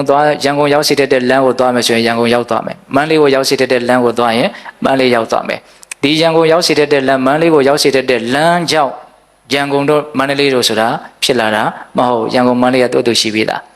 းဟုတ်လားဒါကြောင့်မဂ္ဂင်8ပါးကိုပွားများရင်နိဗ္ဗာန်ချမ်းသာကိုမျက်မှောက်ပြုရတယ်မဂ္ဂင်8ပါးကြောင့်နိဗ္ဗာန်ချမ်းသာဖြစ်လာတာမဟုတ်ဒါကြောင့်နိဗ္ဗာန်ဟာအကြောင်းကင်းတယ်လို့ဒါစာလို့ပေးလို့တိတိကျကျမှတ်ရမယ်ဟုတ်ရဲ့လားအဲ့တော့အဲ့ဒီမဂ္ဂင်8ပါးကဘာတွေတော့ဒါကတော့ပေးတဲ့တို့အထူးကျွမ်းကျင်ပေးတာဟုတ်လားနော်ဒီမိုးကုတ်ဝိပဿနာလုပ်ငန်းစဉ်နော်ပြန်ပွားရေးဆရာတော်ဘုရားကနော်ပရိစ္ဆေသမုပ္ပါဒေသနာကိုပြောလိုက်မဂ္ဂင်8ပါးတော့ပါမှာပဲလေဟုတ်လားနိဗ္ဗာန်ချမ်းသာကိုရောက်အောင်အရောက်ပို့မယ်ဒီလမ်းရဲ့အင်္ဂါအစိပ်ပိုင်း8ခုနောက်တမ္မာဒိဋ္ဌိတမ္မာသင်္ကပ္ပလို့ဆိုတဲ့မှန်ကန်စွာသိမြင်ခြင်းမှန်ကန်စွာတွေးကြံခြင်းဆိုတဲ့ပညာမဂ္ဂင်2ပါးဟုတ်လားတမ္မာဝါစာတမ္မာကမ္မန္တတမ္မာအာဇီဝလို့ဆိုတဲ့မှန်ကန်စွာပြောဆိုခြင်းမှန်ကန်စွာပြုမှုခြင်းမှန်ကန်စွာအသက်မွေးဝမ်းကြောင်းမှုပြုခြင်းလို့ဆိုတဲ့သီလမဂ္ဂင်3ပါးပြီးတော့ဗါတော့တမ္မာဝါယမတမ္မာတတိတမ္မာသမာဓိလို့ဆိုတဲ့မှန်ကန်တဲ့အာထုံမှုမှန်ကန်တဲ့တတိမှန်ကန်တဲ့တည်ငြိမ်မှုလို့ဆိုတဲ့သမာဓိမဂ္ဂင်3ပါးအဲ့ဒီအင်္ဂါအစိပ်အပိုင်း8ခုပေါင်းထားရင်ဒါပါခေါ်တော့မဂ္ဂင်သူကအစိပ်ပိုင်း8ခုလုံးပြည့်စုံသွားမှနော်အဆုံးစွန်စွန့်ရည်တတိကိုပြမယ်လို့ဒီလိုနားလဲရမယ်။နောက်ဦးဇင်းတို့ဆေးတပုံကိုဖော်ပြီးဆိုရင်ဆေးမယ်က10မျိုးလိုတယ်ဆိုရင်10မျိုးကိုပြည့်အောင်ထည့်ဖို့လိုတယ်။ဟုတ်တယ်မဟုတ်လား။အခုဝိပဿနာတရားကိုအားထုတ်နေတဲ့အခါမှာမိုးဆိုတော့ဘုရားကြီးအမိန့်ရှိတာပေးတဲ့ကြားဦးမှာပါ။လုတ်သားမဲ့ခင်5ပါးတဲ့။ဟုတ်တယ်မဟုတ်လား။တမ္မာဒိဋ္ဌိရဲ့တမ္မာသင်္ကပ္ပရဲ့တမ္မာဝါယမရဲ့တမ္မာတတိရဲ့တမ္မာသတိမာတိရဲ့ဒီ5ပါးနဲ့အားထုတ်။သီလမဲ့ခင်3ပါးဆိုတာကစောတော့ကစောက်တည်ထားတာ။အဲ့ဒီသီလမဂ္ဂင်တွေထဲမှာဒီဝိရိတိစေတသိက်တွေဆိုတာကနောက်ဦးဇင်းတို့ပေးတဲ့ပေါင်းတဲ့တော်ကတော့သူကတပြိုင်တည်းရှင်းနိုင်တာမဟုတ်အဲ့ဒါကအရိအမဉ္ဇဉ်ကိုရပြီဆိုတဲ့အခိုက်အတန့်မှာကျတော့အဲ့ဒီ8ခုလုံးဟာတပြိုင်တည်းဖြစ်တယ်လို့ဆိုတယ် ဟုတ်လားဒါအံ့ဩစရာတဘာဝတရားရဲ့နော်အနေထားလေးတွေကိုပြောပြတာဒါကတော့စာလိုပဲဦးဇင်းတို့ကပြောနိုင်တာပါဟုတ်လားအဲ့ဒါပိဿပေါင်းသူတော်ကောင်းတို့နားလေကြမှာကဒီမဲခင်၈ပါးတည်လည်းပဲဘာလို့ရမယ့်တရားလဲလို့မေးရင်များလာအောင်ပွားရမယ့်တရားနော်ဘာဝိတ္တပတရားဆိုတာဒါကိုပြောတာဟုတ်ရဲ့လားအဲ့တော့ဦးဇင်းတို့မြတ်စွာဘုရားရှင်ကိုရမြတ်ကြီးကများလာအောင်ပွားရမယ့်တရားဆိုပြီးတော့ဗောဓိပက္ခိယတရား39ပါးဟောပြတာအခုအုပ်စု9စုသင်္ချာအယူတဲ့အဖြစ်ဆိုရင်တော့39ပါးကဖြစ်သွားပြီတော့စိသွားပြီအဲ့တော့ဒီနေရာမှာဦးဇင်းတို့စိတ်ဝင်စားလို့ရှိရင်အိမ်ရောက်ရင်စာရထဲကိုချရေးကြည့်လိုက်ဒီဗောဓိပက္ခိယတရား39ပါးကိုတူရာတွေစုလိုက်မယ်ဆိုရင်မတူကွဲပြားခြားနာတာ73ပါးပဲရှိတယ်ဟုတ်လားမဲခင်၈ပါးကို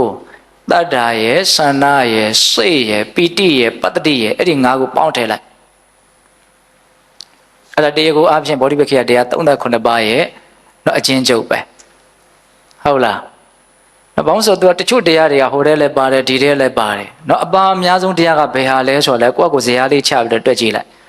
အပါအများဆုံးဟိုထဲလည်းပါတယ်ဒီထဲလည်းပါတယ်အများဆုံးပါနေတဲ့တရားအုပ်စုတိုင်းမှာပါနေတဲ့တရားတော့မရှိဘူးတော့ဒါပေမဲ့အများဆုံးဘယ်တရားပါလဲလို့ကိုယ့်ကိုယ်နားလည်အောင်လုပ်ကြည့်ဟုတ်လားဘလောက်အရေးပါလဲဆိုတာအဲ့ဒီတရားတွေရဲ့အရေးပါမှုကိုပို့ပြီးတော့ပေါ်လွင်သွားအောင်လို့လုပ်ကြည့်ခိုင်းတာပါဦးဇင်းကဟုတ်လားအဲ့ဒါဗောဓိပက္ခိယတရား39ပါးနောက်အုပ်စုအဖြစ်9စုတရားကိုအဖြစ်73လုံးဒါတွေကဘာလို့ရမှာလဲလို့မေးရင်ပွားများမယ်တရားတဲ့သူ့ကိုပွားများမယ်ဆိုလို့ရှိရင်ငါစိတ်ကြီးကဘယ်အာယုံကိုမှနတ္တနာမာနဒိဋ္ဌိတို့ဖြင့်မဆွဲလမ်းမဲနဲ့ကိလေသာအတောတရားတွေကဒီစိတ်ကလေးလွတ်သွားပါစေလို့မတောင့်တတော့လည်းပဲအဲ့ဒီပုဂ္ဂိုလ်ရဲ့စိတ်ဟာအတောတရားကလွတ်ကိုလွတ်မယ်လို့မြတ်စွာဘုရားဟောထားတာဟုတ်ရဲ့လားဒါကြောင့်ဘာလို့ဖို့လို့တော့ပွားများဖို့လိုတယ်ဒါကြောင့်တရားကောင်းစဉ်ပေးထားတာဘာလဲတော့ဘာဝေတ္တပတရားဟုတ်လားဒါကြောင့်ပိဿပေါင်းသူတော်ကောင်းတို့ဒီကနေ့ဦးဇင်းတို့နောက်ပွားများကြခြင်းရဲ့အဓိကရည်ရွယ်ချက်ဖြစ်တဲ့နောက်ဉာဏ်ပညာရဖို့အဲ့ဒီဉာဏ်ပညာရဲ့စွမ်းရည်တတ္တိဒါတွေကိုဦးဇင်းတို့ပြောပါတယ်ဟုတ်လားပြီးတော့ဒီပွားများခြင်းရဲ့နောက်ရည်ရွယ်ချက်ကိုပြောပြီးတဲ့နောက်မှာနောက်ပွားများကြရမယ်နောက်တရားတွေကိုလည်းပဲဒါပြည့်ပြည့်စုံစုံဘုံဘုံတို့ပြောပြပါတယ်နော်ဒါကြောင့်ပိဿပေါင်းသူတော်ကောင်းတို့ဒီတရား39ပါးကိုပွားများအောင်ကြိုးစားတဲ့နေရာမှာအဓိကကဘာလဲလို့မေးရင်နောက်ဝေဘူးဆရာဘုရားကြီးရဲ့စကားကိုယူပြောရတော့မယ်နော်ဗောဓိပက္ခိယတရား39ပါးကိုအနှစ်ချုပ်ရင်ပါရတော့မဲခင်၈ပါးရတယ်တဲ့မဲခင်၈ပါးကိုအနှစ်ချုပ်ရင်သီလသမารိပညာသိက္ခာ၃ပါးရတယ်တဲ့သိက္ခာ၃ပါးကိုအနှစ်ချုပ်ရင်အပမဒဆိုတဲ့တတိတရားတစ်လုံးရတယ်တဲ့ဟုတ်လားတတိနဲ့နေလို့ရှိရင်သီလသမารိပညာပြည့်စုံတယ်ပေါ့ဟုတ်တယ်တတိလေးရှိပြီးတော့နေကြည့်သီလလည်းအဲ့ဒီချိန်ရှိတာပဲသမารိပညာသူ့တိုက်တာနဲ့သူရှိနေတာပဲသီလသမารိပညာရှိနေရင်မဲခင်၈ပါးပြည့်စုံတယ်လို့ဆိုရမယ်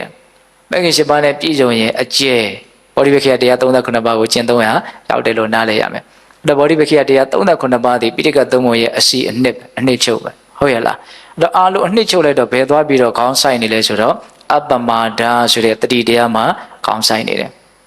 နော်ဒါကြောင့်ဘာပဲလှုပ်တတိကလေးရှိရမယ်ဆိုတာကိုလေးလေးနက်နက်မှတ်သားတဲ့နေရာမှာဒါကိုလည်းပဲစဉ်းစားရမယ်ဟုတ်လားဒါကြောင့်အပမဒါဆိုတဲ့တတိတရားလက်ကင်ထားပြီးတော့မိမိခန္ဓာမှာဖြစ်တိုင်းသောသဘာဝတရားတွေရဲ့ပုံမှာစွမ်းအားရှိသမျှတတိထားပြီးတော့နေခြင်းလို့ဆိုတဲ့မြင့်မြတ်တဲ့လုပ်ငန်းစဉ်ကိုစ조사ပြီးတော့မဲ့ညာပုညမျက်နှိပ်ပံကိုမျက်မှောက်ပြုနိုင်ကြတဲ့သူတော်ကောင်းတွေဖြစ်ကြပါစေလို့ဦးဇင်းတို့ဆန္ဒပြုပြီးတော့ဒီကနေ့ပိဿပေါင်းသူတော်ကောင်းတို့စ조사အထောက်ကြရသောဒါနသီလသမာဓိပညာကုသိုလ်ကောင်းမှုအစွတ်တို့ရဲ့စွမ်းတတ္တိကြောင့်ဘုရားတပည့်တော်တို့သည်မဲ့ညာပုညမျက်နှိပ်ပံကိုလင်းမြန်ထုတ်ချောက်မျက်မှောက်ပြုပါရစေကုန်သောဟုပတ္တနာအောင်စုပြုကြကုန်ရာတည်း